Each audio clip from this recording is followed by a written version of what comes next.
पंकज बंदना सिमरो अंगद दुख निकंदना। अमरदास गुर हृदय नित त्यावो, हृदय नित त्यावो। श्री गुरु रामदास गुण गावो। श्री अर्जन बिघ्नन के नासक, बिघ्नन के नासक। श्री हर गोबिंद शुभ सुमत प्रकाशक। श्री हरि राय नमो कर जोरी, नमो कर जोरी। श्री हर कृष्ण मनाए बहोरी। श्री तेग बहादुर परम कृपाला, परम कृपाला। श्री गुरु गोबिंद सिंह बिसार। तरों तरा पार पुन पुन सीसा जी, पुन पुन सीसा। बंदाओं बार बार जगदीसा। श्री गुर शब्द कमाए जना, जीते पंच विकार। तिन संतन को बंदना, सिर चारणन पर तार। कहा बुद्ध प्रभु तुच्छ हमारी, वर्ण सकह महिमा जो तिहारी। हम ना सकत कर सिफत तुम्हारी, आप ले हो तुम कथा सुधारी। सो कहो टल गुर सेविया, अहनिस सहज सुभाए। दर्शन परसे गुरु कै, जन्म मरण दुख जा। सतनाम श्री वाहिगुरु साहिब जी चौपाई। हे शरण फकीर मदारे, आयो बलते पीर मझारे। विस्तृत हृदय मूला मंजल, आन कर दोनों कर को मंजल चौपाई। हे शरण फकीर मदारे। वाहिगुरु जी का खालसा, वाहिगुरु जी की फतेह। सत्कारयोग गुरु प्यारे गुरु सवारी साध संगत जीओ। चावर छातर तख्त दे मालिक, गुरता गद्दी ते शोभाएमान। दसां पातशाहियां दी आत्मक जोत सतगुरु। हाजरा हजूर जहरा जहूर, सर्व कला भरपूर। बाणी के बोहित प्रतख सतगुरु। गरीब नवाज सच्चे पातशाह धन धन साहिब श्री गुरु ग्रंथ साहिब महाराज जी दी पावन पवित्र हजूरी अंदर संध्या दे समय गुरुद्वारा शहीद बाबा निहाल सिंह जी, संत बाबा हरनाम सिंह जी दे अस्थान दे उत्ते नगर तल्लण विखे आप जी हाਜ਼ਰੀਆਂ भर रहे हो। सतगुਰਾਂ ਦੇ ਪਵਿੱਤਰ ਇਤਿਹਾਸ ਦੀ ਕਥਾ ਸਰਵਣ ਕਰਨ ਦਾ ਸੁਭਾਗ ਪ੍ਰਾਪਤ ਹੋ ਰਿਹਾ ਹੈ ਰਹਿਰਾਸ ਸਾਹਿਬ ਜੀ ਦੇ ਪਾਠ ਤੋਂ ਉਪਰੰਤ। ਸੋ ਆਓ ਸਤਿਗੁਰ ਸੱਚੇ ਪਾਤਸ਼ਾਹ ਜੀ ਦਾ ਜੋ ਸੁੰਦਰ ਇਤਿਹਾਸ ਚੂੜਾਮਣ ਕਵੀ ਭਾਈ ਸਾਹਿਬ ਭਾਈ ਸੰਤੋਖ ਸਿੰਘ ਜੀ ਮਹਾਂਪੁਰਖ ਨੇ ਆਪਣੀ ਕਲਮ ਦੇ ਦੁਆਰਾ ਕਲਮਬੱਧ ਕੀਤਾ ਹੈ। ਦਸਮੇਸ਼ ਪਿਤਾ ਸ਼੍ਰੀ ਗੁਰੂ ਗੋਬਿੰਦ ਸਿੰਘ ਸਾਹਿਬ ਮਹਾਰਾਜ ਜੀ ਦਾ ਜੀਵਨ ਇਤਿਹਾਸ ਚੱਲ ਰਿਹਾ ਹੈ, ਜਿਸ ਦੇ ਵਿੱਚ ਆਪਾਂ ਬੀਤੇ ਕੱਲ ਸਰਵਣ ਕੀਤਾ ਕਿ ਸਤਿਗੁਰੂ ਸੱਚੇ ਪਾਤਸ਼ਾਹ ਜੀ ਨੇ ਦੇਸ਼ਾਂ ਵਿਦੇਸ਼ਾਂ ਤੋਂ ਸੰਗਤਾਂ ਨੂੰ ਹੁਕਮਨਾਮੇ ਭੇਜ ਕੇ ਜੋ ਵਿਸ਼ੇਸ਼ ਭੇਟਾ ਖਰਾ ਸੋਨਾ ਮੰਗਵਾਇਆ ਸੀ ਗੁਰੂ ਕੀਆਂ ਸੰਗਤਾਂ ਨੇ, ਨਾਲ ਹੀ ਹੋਰ ਆਪੋ ਆਪਣੇ ਇਲਾਕੇ ਦੀਆਂ ਬੇਸ਼ਕੀਮਤੀ ਵਸਤੂਆਂ ਸਤਿਗੁਰੂ ਜੀ ਦੇ ਚਰਨਾਂ ਵਿੱਚ ਭੇਟਾ ਕੀਤੀਆਂ। ਕਿਸੇ ਨੇ ਮਹਿੰਗੇ ਅਤਰ ਫਲੇਲ ਲੈ ਕੇ ਆਉਂਦੇ, ਕਿਸੇ ਨੇ ਜ਼ਰੀਦਾਰ ਵਸਤਰ ਲੈ ਕੇ ਆਉਂਦੇ, ਰੇਸ਼ਮੀ ਕੱਪੜੇ ਦੇ ਉੱਤੇ ਸੋਨੇ ਚਾਂਦੀ ਦੀਆਂ ਤਾਰਾਂ ਨਾਲ ਬੁਣੇ ਹੋਏ ਵਸਤਰਾਂ ਦੇ ਥਾਨਾਂ ਦੇ ਥਾਨ ਹਜ਼ਾਰਾਂ ਦੀ ਗਿਣਤੀ ਵਿੱਚ ਗੁਰੂ ਕੀਆਂ ਸੰਗਤਾਂ ਨੇ ਭੇਟਾ ਕੀਤੇ। ਸਤਿਗੁਰੂ ਜੀ ਨੇ ਤੋਸ਼ੇਖਾਨੇ ਵਿੱਚ ਜਮ੍ਹਾਂ ਕਰਵਾ ਦਿੱਤੇ। ਬਹੁਤ ਦੇਰ ਤੱਕ ਸਤਿਗੁਰੂ ਨੇ ਉਹਨਾਂ ਦਾ ਕੁਝ ਵੀ ਨਾ ਕੀਤਾ, ਨਾ ਕੁਝ ਪੁੱਛਿਆ, ਨਾ ਦੱਸਿਆ, ਉਹਦੇ ਬਾਰੇ 'ਚ ਵਿਚਾਰ ਨੂੰ ਹੀ ਮਨੋਂ ਵਿਸਾਰ ਦਿੱਤਾ। ਇੱਕ ਦਿਨ ਸਤਿਗੁਰ ਸੱਚੇ ਪਾਤਸ਼ਾਹ ਜੀ ਨੇ ਗੁਰੂ ਕੀਆਂ ਸੰਗਤਾਂ ਨੂੰ ਹੁਕਮ ਕੀਤਾ ਕਿ ਜਿੰਨੇ ਵੀ ਵਸਤਰ ਗੁਰੂ ਘਰ ਦੇ ਵਿੱਚ ਸੰਗਤਾਂ ਨੇ ਭੇਟਾ ਕੀਤੇ ਹੈ ਉਹ ਸਾਰੇ ਥਾਨ ਪੰਡਾਂ ਬੰਨ੍ਹ ਕੇ ਮੇਰੇ ਸਾਹਮਣੇ ਇੱਥੇ ਗੁਰਦਰਬਾਰ ਦੇ ਵਿੱਚ ਹਾਜ਼ਰ ਕਰੋ।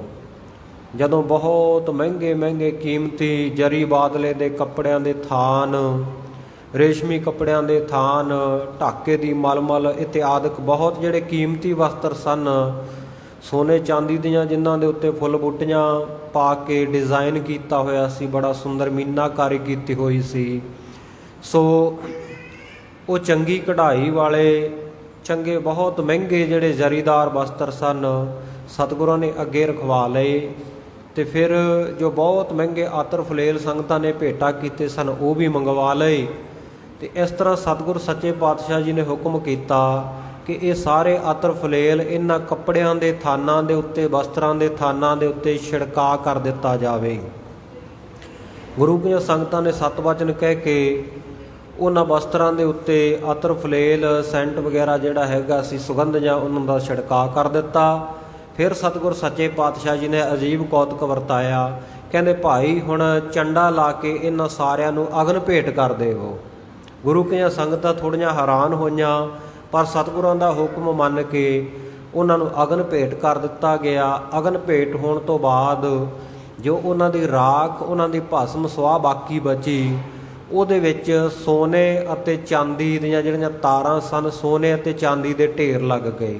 ਸਤਿਗੁਰਾਂ ਨੇ ਉਹ ਇਕੱਤਰ ਕਰਵਾ ਕੇ ਪੰਡਾਂ ਬਣਵਾ ਲਈਆਂ ਅਤੇ ਆਖਿਆ ਕਿ ਇਹਨਾਂ ਨੂੰ ਬਾਹਰ ਰੱਖ ਦਿਓ। ਉਸ ਤੋਂ ਬਾਅਦ ਗਰੀਬ ਨਵਾਜ਼ ਸੱਚੇ ਪਾਤਸ਼ਾਹ ਜੀ ਉੱਠ ਕੇ ਸਤਲੁਜ ਦਰਿਆ ਦੇ ਕੰਢੇ ਚਲੇ ਗਏ। ਸ਼੍ਰੀ ਅਨੰਦਪੁਰ ਸਾਹਿਬ ਤੋਂ ਸਤਲੁਜ ਦਰਿਆ ਦੇ ਕੰਢੇ ਸਤਿਗੁਰ ਸੱਚੇ ਪਾਤਸ਼ਾਹ ਜੀ ਨੇ ਹੱਥ ਕੋ ਪਾਣੀ ਦੇ ਵਿੱਚ, ਭਾਵ ਦਰਿਆ ਦੇ ਬਿਲਕੁਲ ਕੰਢੇ ਦੇ ਉੱਤੇ ਥੋੜ੍ਹੇ ਥੋੜ੍ਹੇ ਪਾਣੀ ਵਿੱਚ ਆਪਣਾ ਪਲੰਘਾ, ਆਪਣਾ ਆਸਣ ਢਾ ਲਿਆ, ਲਵਾ ਲਿਆ। ਆਪ ਚੌਂਕੜਾ ਮਾਰ ਕੇ ਉਹਦੇ 'ਤੇ ਬਿਰਾਜਮਾਨ ਹੋ ਗਏ ਅਤੇ ਸੰਗਤਾਂ ਨੂੰ ਹੁਕਮ ਕੀਤਾ ਕਿ ਭਾਈ ਤੁਸੀਂ ਸਾਰੇ ਜਿੰਨੀਆਂ ਵੀ ਸੰਗਤਾਂ ਹਜ਼ਾਰਾਂ ਦੀ ਗਿਣਤੀ ਵਿੱਚ ਸਾਰੇ ਲੱਗ ਜਾਓ। ਅਨੰਦਪੁਰ ਸਾਹਿਬ ਤੋਂ ਉਹ ਜਿਹੜੀਆਂ ਪੰਡਾਂ ਸੋਨੇ ਚਾਂਦੀ ਦੀਆਂ ਬੰਨ੍ਹ ਕੇ ਰੱਖੀਆਂ ਉਹ ਚੁੱਕ ਕੇ ਲਿਆਓ ਇੱਥੇ। ਉਧਰ ਸਤਿਗੁਰੂ ਨੇ ਉਹ ਮੰਗਵਾ ਲਈਆਂ। ਕੁਝ ਸਿੰਘਾਂ ਨੂੰ ਹੁਕਮ ਕੀਤਾ ਕਿ ਆਹ ਸਤਲੁਜ ਦਰਿਆ ਦੇ ਡੂੰਘੇ ਪਾਣੀ ਦੇ ਵਿੱਚ ਅਤੇ ਇਹਦੇ ਵਿੱਚ ਹੋਰ ਡੂੰਘਾ ਇੱਕ ਟੋਆ, ਇੱਕ ਖਾਤਾ ਪੁੱਟ ਲਵੋ। ਗੁਰੂ ਕੇ ਸਿੱਖਾਂ ਨੇ ਸਤ ਵਚਨ ਕਹਿ ਕੇ ਜਲ ਦੇ ਵਿੱਚ ਡੂੰਘਾ ਖਾਤਾ ਹੋਰ ਪੁੱਟ ਦਿੱਤਾ। ਅਤੇ ਇਸ ਪ੍ਰਕਾਰ ਸਤਿਗੁਰ ਸੱਚੇ ਪਾਤਸ਼ਾਹ ਜੀ ਨੇ ਜਿਹੜੇ ਉਹ ਸਾਰੇ ਸੋਨਾ ਚਾਂਦੀ ਦੀਆਂ ਭਰੀਆਂ ਹੋਈਆਂ ਪੰਡਾਂ ਮੰਗਾਈਆਂ ਸਨ, ਉਹ ਸਤਲੁਜ ਦਰਿਆ ਦੇ ਵਿੱਚ ਪੁੱਟੇ ਹੋਏ ਡੂੰਘੇ ਟੋਏ ਦੇ ਵਿੱਚ, ਗਰਤ ਦੇ ਵਿੱਚ ਸੁਟਵਾ ਦਿੱਤੀਆਂ। ਫਿਰ ਹੁਕਮ ਕੀਤਾ ਕਿ ਗੁਰੂ ਕੇ ਖਜ਼ਾਨੇ ਵਿੱਚ ਹੋਰ ਜੋ ਵੀ ਸੋਨਾ ਚਾਂਦੀ, ਹੀਰੇ ਜਵਾਹਰਾਤ, ਮਹਿੰਗੇ ਮਹਿੰਗੇ ਸ਼ਸਤਰ ਹਨ ਉਹ ਵੀ ਸਾਰੇ ਚੁੱਕ ਲਿਆਓ। ਗੁਰੂ ਕੀਆਂ ਸੰਗਤਾਂ ਸਵੇਰ ਤੋਂ ਲੈ ਕੇ ਸ਼ਾਮ ਤੱਕ ਐਵੇਂ ਢੋਂਦੀਆਂ ਰਹੀਆਂ। ਅਤੇ ਸਤਿਗੁਰਾਂ ਨੇ ਫਿਰ ਖਜ਼ਾਨਚੀ ਸਿੰਘ ਨੂੰ ਪੁੱਛਿਆ ਕਿ ਕੋਈ ਹੋਰ ਵਸਤੂ ਬਾਕੀ ਤਾਂ ਨਹੀਂ ਰਹਿ ਗਈ, ਜੇ ਕੋਈ ਰਹਿ ਗਈ ਤਾਂ ਉਹ ਵੀ ਲੈ ਆਓ। ਖਜ਼ਾਨੇ ਮਸਤਾਨੇ ਕਰ ਦਿੱਤੇ। ਅਨੰਦਪੁਰ ਸਾਹਿਬ ਤੋਂ ਜੋ ਵੀ ਧਨ ਮਾਲ, ਸੋਨਾ ਚਾਂਦੀ, ਹੀਰੇ ਜਵਾਹਰਾਤ, ਜੋ ਵੀ ਵਸਤੂਆਂ ਸਨ ਸੰਗਤਾਂ ਨੇ ਭੇਟਾ ਕੀਤੀਆਂ ਹੋਈਆਂ, ਉਹ ਸਾਰੀਆਂ ਸਤਲੁਜ ਦੀ ਭੇਟਾ ਕਰ ਦਿੱਤੀਆਂ। ਇਸ ਤਰ੍ਹਾਂ ਉਹ ਭੇਟਾ ਕਰਕੇ ਸ਼ਾਮ ਨੂੰ ਸਤਿਗੁਰੂ ਜੀ ਸੰਗਤਾਂ ਸਮੇਤ ਵਾਪਸ ਚਲੇ ਗਏ।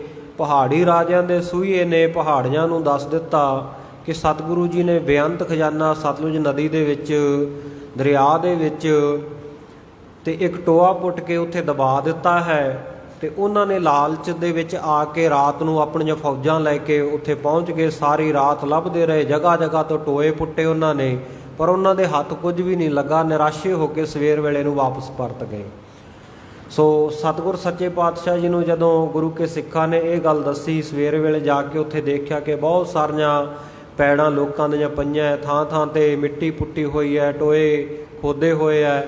ਮਹਾਰਾਜ ਜੀ ਨੂੰ ਆ ਕੇ ਜਦੋਂ ਖਬਰ ਕੀਤੀ, ਸਤਿਗੁਰ ਸੱਚੇ ਪਾਤਸ਼ਾਹ ਕਹਿੰਦੇ ਉਹ ਤੇ ਅਸੀਂ ਆਪਣੀ ਅਮਾਨਤ ਗੁਰੂ ਘਰ ਦੀ, ਖਾਲਸੇ ਪੰਥ ਦੀ ਅਮਾਨਤ ਸਤਲੁਜ ਦਰਿਆ ਦੀ ਗੋਦ ਵਿੱਚ ਰੱਖੀ ਹੈ। ਉਹਨੂੰ ਸਾਂਭਣ ਦੇ ਵਾਸਤੇ ਉਹਦੀ ਡਿਊਟੀ ਲਾਈ ਹੈ, ਜ਼ਿੰਮੇਵਾਰੀ ਲਾਈ ਹੈ। ਉਹ ਹੋਰ ਕਿਸੇ ਨੂੰ ਨਹੀਂ ਮਿਲ ਸਕਦਾ। ਸਮਾਂ ਆਵੇਗਾ ਗੁਰੂ ਕਾ ਪ੍ਰਤਾਪੀ ਖਾਲਸਾ ਕੋਈ ਮਹਾਂਪੁਰਖ ਸੰਤ ਸਿਪਾਹੀ ਪੈਦਾ ਹੋਵੇਗਾ, ਉਹ ਧਰਤੀ ਦੇ ਉੱਤੇ ਰਾਜ ਕਰੇਗਾ। ਜਦੋਂ ਸਿੱਖ ਰਾਜ ਕਾਇਮ ਹੋ ਗਿਆ ਤਾਂ ਉਹ ਇਸ ਜਗ੍ਹਾ ਦੇ ਉੱਤੇ ਆ ਕੇ ਸਤਲੁਜ ਤੋਂ ਇਹ ਆਪਣੀ ਜਿਹੜੀ ਖਾਲਸੇ ਪੰਥ ਦੀ ਅਮਾਨਤ ਹੈ ਉਹ ਲੈ ਸਕੇਗਾ। ਹੋਰ ਲੱਭਦੇ ਰਹਿਣ ਕਿਸੇ ਨੂੰ ਇਹ ਮਿਲੇਗਾ ਨਹੀਂ, ਲੱਭੇਗਾ ਨਹੀਂ। ਸੋ ਇਸ ਪ੍ਰਕਾਰ ਸਤਿਗੁਰ ਸੱਚੇ ਪਾਤਸ਼ਾਹ ਜੀ ਨੇ ਇਹ ਭਵਿੱਖਤ ਦੇ ਬਚਨ ਕੀਤੇ। ਉਸ ਤੋਂ ਬਾਅਦ ਸਤਿਗੁਰ ਸੱਚੇ ਪਾਤਸ਼ਾਹ ਜੀ ਦਾ ਦਰਬਾਰ ਸਜਿਆ ਹੋਇਆ ਹੈ।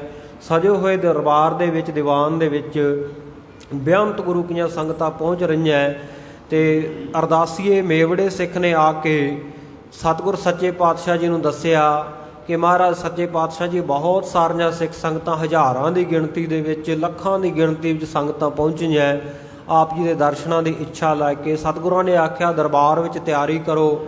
ਸੁੰਦਰ ਚਾਦਰਾਂ ਵਿਛਾ ਦਿੱਤੀਆਂ ਗਈਆਂ, ਸਤਿਗੁਰਾਂ ਦਾ ਸੋਹਣਾ ਪਲੰਘਾ ਢਾਹ ਦਿੱਤਾ ਗਿਆ। ਸਤਿਗੁਰੂ ਜੀ ਆ ਕੇ ਉਹਦੇ 'ਤੇ ਸੁਭਾਏਮਾਨ ਹੋ ਗਏ।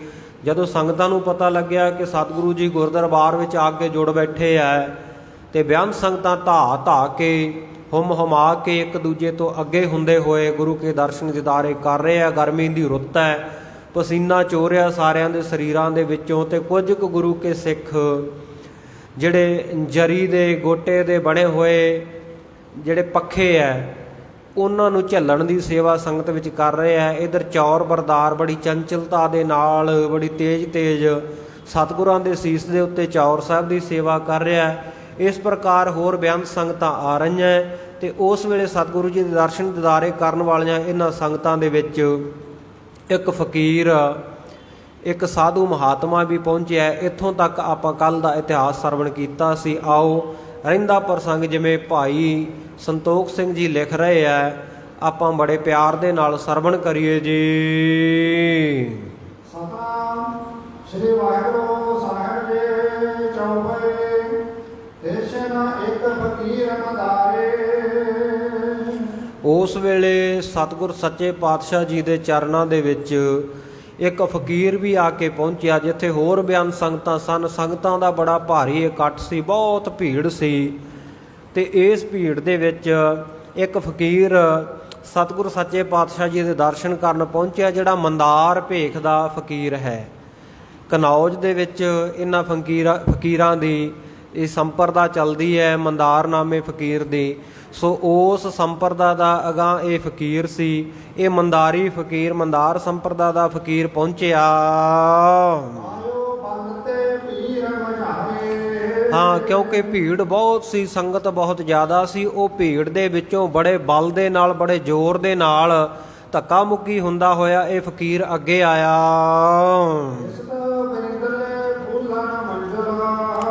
ਹਾਂ, ਤੇ ਇਹਨੇ ਆਪਣੇ ਅੰਜੁਲ ਦੇ ਵਿੱਚ, ਬੁੱਕ ਦੇ ਵਿੱਚ, ਸੋ ਸਾਧ ਸੰਗਤ ਜੀ, ਬਹੁਤ ਸੁੰਦਰ ਜਿਹੜੇ ਫੁੱਲ ਹੈ, ਚਿੱਟੇ ਰੰਗ ਦੇ, ਬੜੇ ਉਜਲੇ, ਮੰਜੁਲ ਨਾਮ ਹੈ ਉਜਲੇ ਦਾ, ਚਿੱਟੇ ਸਫੈਦ ਦਾ, ਸਫੈਦ ਤੋਂ ਵੀ ਸਫੈਦ ਭਾਵ ਬਹੁਤ ਸੋਹਣੇ ਚਿੱਟੇ ਰੰਗ ਦੇ ਫੁੱਲ ਆਪਣੇ ਹੱਥਾਂ ਵਿੱਚ ਲੈ ਕੇ ਆਇਆ।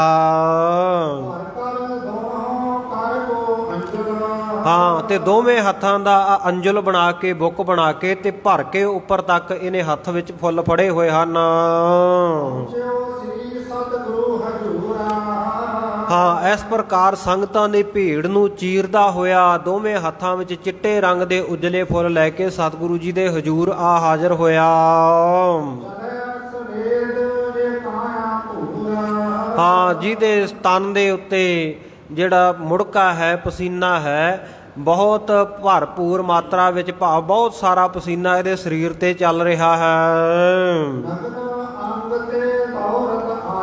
ਹਾਂ, ਕਿਉਂਕਿ ਇਹਦਾ ਤਨ ਨੰਗਾ ਹੈ, ਇਹ ਦੌੜਦਾ ਆਇਆ, ਇਹਦੇ ਸਰੀਰ ਦੇ ਉੱਤੇ ਚੋਂਦਾ ਹੋਇਆ ਮੁੜਕਾ ਦਿਖਾਈ ਦੇ ਰਿਹਾ ਹੈ। ਵੱਡੀ ਭੀੜ ਨੂੰ, ਬਹੁਤ ਭਾਰੇ ਇਕੱਠ ਨੂੰ ਚੀਰਦਾ ਹੋਇਆ ਅੱਗੇ ਨਿਕਲਿਆ ਹੈ। ਜਿਹੜੇ ਉਹਦੇ ਬੁੱਕ ਦੇ ਵਿੱਚ ਅੰਜੁਲ ਦੇ ਵਿੱਚ ਫੁੱਲ ਭਰੇ ਹੋਏ ਸਨ, ਚੁੱਕੇ ਹੋਏ ਸਨ, ਉਹ ਕੁਝ ਗੁਲਾਬ ਦੇ ਫੁੱਲ ਸਨ ਅਤੇ ਕੁਝ ਚੰਬੇਲੀ ਦੇ ਫੁੱਲ ਸਨ। ਹਰੀ ਭੇਟ ਸਤਿਗੁਰੂ ਅਗੇਰੇ। ਇਹਨੇ ਲਿਆ ਕੇ ਉਹ ਫੁੱਲਾਂ ਦੀ ਭੇਟਾ ਸਤਿਗੁਰੂ ਜੀ ਦੇ ਅੱਗੇ ਰੱਖ ਦਿੱਤੀ। ਬੰਦਨ ਕਾਰਜ ਠੰਡ ਹੋਇਓ। ਸਤਿਗੁਰੂ ਜੀ ਨੂੰ ਨਮਸਕਾਰ ਕੀਤੀ, ਫੁੱਲਾਂ ਦੀ ਭੇਟਾ ਰੱਖ ਕੇ, ਬੰਦਨਾ ਕਰਕੇ, ਨਮਸਕਾਰ ਕਰਕੇ, ਸਤਿਗੁਰੂ ਜੀ ਨੂੰ ਮੱਥਾ ਟੇਕ ਕੇ, ਨਤਮਸਤਕ ਹੋ ਕੇ ਜਿਸ ਵੇਲੇ ਠਾਡੋ ਖੜਾ ਹੋਇਆ, ਸਵੇਤ ਸਮੇਂ ਕਲਗੀਧਰ ਜੋਇਓ। ਕਲਗੀਧਰ ਸੱਚੇ ਪਾਤਸ਼ਾਹ ਜੀ ਨੇ ਜੋਇਆ, ਦੇਖਿਆ ਕਿ ਇਹਦਾ ਸਰੀਰ ਜਿਹੜਾ ਇਹ ਬੜਾ ਹੀ ਪਸੀਨੇ ਦੇ ਨਾਲ ਭਰਿਆ ਹੋਇਆ ਹੈ। ਸ੍ਰੀ ਮੁਖ ਤੇ ਬੋਲੇ ਅਵਲੋਕਨ। ਸਤਿਗੁਰੂ ਜੀ ਤੇ ਇਸ ਫਕੀਰ ਦੀ ਤਰਫ ਦੇਖ ਕੇ ਫਿਰ ਸ਼ੋਭਾਏਮਾਨ ਮੁਖਾਰਬਿੰਦ ਤੋਂ ਕਹਿਣ ਲੱਗੇ, ਸਾਈਂ ਸਾਹਿਬ ਲੋਕ। ਸਾਈਂ ਵਾਲੇ ਸਾਹਿਬ ਲੋਕ। ਕਹਿਣ ਲੱਗੇ, ਹੇ ਸਾਈਂ ਵਾਲੇ, ਸਾਈਂ ਦੀ ਪ੍ਰਾਪਤੀ ਵਾਲੇ, ਪ੍ਰਮਾਤਮਾ ਦੀ ਪ੍ਰਾਪਤੀ ਵਾਲੇ, ਸਾਹਿਬ ਦੇ ਲੋਕ, ਰੱਬ ਦੇ ਬੰਦਿਆਂ। ਇਤੋ ਕਸ਼ਟ ਕਿਉ ਤਨ ਕੋ ਦੀਨਾ। ਕਹਿਣ ਲੱਗੇ, ਤੂੰ ਆਪਣੇ ਸਰੀਰ ਨੂੰ ਇੰਨਾ ਕਸ਼ਟ ਕਿਉਂ ਦਿੱਤਾ ਹੈ? ਜਾਵਨ ਫੂਲ ਜਤਨ ਬਹੁ ਕੀਨਾ। ਹਾਂ, ਤੂੰ ਕਿੰਨੇ ਯਤਨ ਕਰਕੇ, ਕਿੰਨੀ ਕੋਸ਼ਿਸ਼ ਕਰਕੇ, ਕਿੰਨੀ ਜੱਦੋ ਜਹਿਦ ਦੇ ਨਾਲ ਇੱਥੋਂ ਤੱਕ ਫੁੱਲ ਲੈ ਕੇ ਪਹੁੰਚਿਆ ਹੈ। ਦਰਸ਼ਨ ਤੁਮ ਸਭ ਸੰਤਨ ਕੇਰਾ। ਸਤਿਗੁਰ ਸੱਚੇ ਪਾਤਸ਼ਾਹ ਜੀ ਕਹਿਣ ਲੱਗੇ, ਤੁਹਾਡੇ ਵਰਗੇ ਸੰਤ ਮਹਾਪੁਰਖਾਂ ਦੇ ਜਦੋਂ ਦਰਸ਼ਨ ਹੋ ਜਾਂਦੇ ਹਨ, ਏਡ ਹੈ ਸੋ ਹਮਨੇ ਹੇਰਾ। ਸਤਿਗੁਰ ਸੱਚੇ ਪਾਤਸ਼ਾਹ ਕਹਿੰਦੇ, ਅਸੀਂ ਤਾਂ ਇਹੀ ਦੇਖਿਆ ਵੀ ਜਦੋਂ ਸਾਧੂ ਮਹਾਤਮਾ ਦੇ ਦਰਸ਼ਨ ਹੋ ਜਾਣ ਨਾ, ਉਹਨਾਂ ਦੇ ਦਰਸ਼ਨ ਹੀ ਵੱਡੀ ਭੇਟਾ ਹੁੰਦੇ ਆ। ਤੁਹਾਨੂੰ ਕੋਈ ਭੇਟਾ ਲਿਆਉਣ ਦੀ ਲੋੜ ਨਹੀਂ ਸੀ, ਤੁਹਾਡੇ ਤਾਂ ਦਰਸ਼ਨ ਹੀ ਸਾਡੇ ਵਾਸਤੇ ਭੇਟਾ ਹਨ। ਇਕ ਜਾਣਿਓ ਤਬ ਭੇਦ ਨਾ ਕੋਏ। ਸਤਿਗੁਰ ਸੱਚੇ ਪਾਤਸ਼ਾਹ ਜੀ ਉਸ ਵੇਲੇ ਕਹਿਣ ਲੱਗੇ ਕਿ ਜਿਨ੍ਹਾਂ ਰੱਬ ਦੇ ਪਿਆਰਿਆਂ ਨੇ ਰੱਬ ਦੇ ਨਾਲ ਅਭੇਦਤਾ ਪ੍ਰਾਪਤ ਕਰ ਲਈ ਹੈ, ਸਾਧੂ ਮਹਾਤਮਾ ਸੰਤ ਮਹਾਪੁਰਖਾਂ ਨੇ, ਉਹਨਾਂ ਨੂੰ ਤਾਂ ਇੱਕੋ ਜਾਣਨਾ ਚਾਹੀਦਾ ਹੈ। ਦੁਬਦਾ ਜਿਸੇ ਔਰ ਮਨ ਹੈ ਦੋਏ। ਹਾਂ, ਕਹਿੰਦੇ ਜਿਹਦੇ ਮਨ ਵਿੱਚ ਦੁਬਦਾ ਹੈ ਉਹ ਦੋ ਮੰਨਦਾ ਵੀ ਰੱਬ ਅਲੱਗ ਹੈ ਤੇ ਉਹਦੇ ਫਕੀਰ, ਉਹਦੇ ਸੰਤ ਮਹਾਂਪੁਰਖ, ਉਹਦੇ ਗੁਰਸਿੱਖ ਅਲੱਗ ਹੈ। ਸਤਿਗੁਰ ਸੱਚੇ ਪਾਤਸ਼ਾਹ ਕਹਿੰਦੇ, ਜਿਹਨੇ ਇੱਕ ਜਾਣ ਲਿਆ ਉਹ ਤਾਂ ਇਹੀ ਜਾਣਦਾ ਵੀ ਹਰ ਹਰ ਜਨ ਦੁਈ ਏਕ ਹੈ, ਬਿਬ ਵਿਚਾਰ ਕਛ ਨਾਹੇ, ਜਲ ਤੇ ਉਪਜ ਤਰੰਗ ਜਿਉ, ਜਲ ਹੀ ਵਿਖੈ ਸਮਾਹੇ। ਜਿਵੇਂ ਜਲ ਦੇ ਵਿੱਚੋਂ ਤਰੰਗਾਂ ਉੱਠੀਆਂ, ਲਹਿਰਾਂ ਉੱਠੀਆਂ ਤੇ ਮੁੜ ਕੇ ਉਹ ਜਲ ਦਾ ਰੂਪ ਹੋ ਜਾਂਦੀਆਂ, ਇਸੇ ਤਰ੍ਹਾਂ ਰੱਬ ਅਤੇ ਰੱਬ ਦੇ ਪਿਆਰੇ ਜਿਹੜੇ ਇੱਕਮਿਕ ਹੋ ਗਏ, ਜਿਨ੍ਹਾਂ ਦੀ ਸੁਰਤ ਉੱਚੀ ਉੱਠ ਗਈ, ਉਹ ਤਾਂ ਇੱਕੋ ਹੀ ਹੁੰਦੇ ਆ, ਉਹਨਾਂ ਦੇ ਦੀਦਾਰੇ ਰੱਬ ਦੇ ਦੀਦਾਰੇ ਹੁੰਦੇ ਆ। ਸੋ ਅਸੀਂ ਤਾਂ ਇਸ ਤਰ੍ਹਾਂ ਜਾਣਿਆ ਕਿ ਤੁਹਾਡੇ ਦਰਸ਼ਨ ਬਹੁਤ ਵੱਡੀ ਗੱਲ ਹੈ, ਸਾਨੂੰ ਜਿਹੜੀ ਤੁਸੀਂ ਭੇਟਾ ਦਿੱਤੀ ਹੈ। ਤੇ ਜਿਹਦੇ ਮਨ ਵਿੱਚ ਦੁਬਿਧਾ ਹੁੰਦੀ ਹੈ, ਦਵੈਤ ਹੁੰਦੀ ਹੈ, ਦੂਜਾਪਣ ਹੁੰਦਾ ਹੈ, ਉਹ ਅਲੱਗ ਅਲੱਗ ਕਰਕੇ ਜਾਣਦਾ ਹੈ। ਆਨੰਦ ਫਕੀਰ ਮੰਦਾਰੇ। ਜਦੋਂ ਸਤਿਗੁਰ ਸੱਚੇ ਪਾਤਸ਼ਾਹ ਜੀ ਦੇ ਇਹ ਬਚਨ ਇਹ ਮੰਦਾਰ ਸੰਪਰਦਾ ਦੇ ਫਕੀਰ ਨੇ ਸੁਣੇ ਤਾਂ ਉਹਦੇ ਹਿਰਦੇ ਵਿੱਚ ਬੜਾ ਆਨੰਦ ਆਇਆ, ਬੜਾ ਖੁਸ਼ ਹੋਇਆ ਮਨ ਵਿੱਚ। ਉਤਰ ਕੇ ਚਤੁਰ ਚਾਰੇ। ਉਸ ਵੇਲੇ ਚਤੁਰ ਇਸ ਸਿਆਣੇ ਸਾਧੂ ਮਹਾਤਮਾ ਨੇ ਸਤਿਗੁਰ ਸੱਚੇ ਪਾਤਸ਼ਾਹ ਜੀ ਤੋਂ ਉੱਤਰ ਲੈਣ ਦੇ ਲਈ ਆਖਿਆ।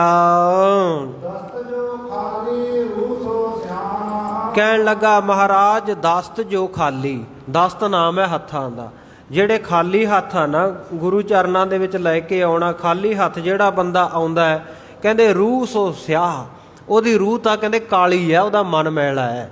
ਇਸ ਕਰਕੇ ਮਹਾਰਾਜ ਮੈਂ ਖਾਲੀ ਹੱਥ ਆਉਣਾ ਮੁਨਾਸਬ ਨਹੀਂ ਸਮਝਿਆ। ਜੋ ਤਿਲ ਫੁੱਲ ਭੇਟਾ ਗੁਰੂ ਚਰਨਾਂ ਵਿੱਚ ਮੇਰੇ ਤੋਂ ਸਰਬਣ ਆਈ, ਮੈਂ ਫੁੱਲ ਹੀ ਲੈ ਆਇਆ।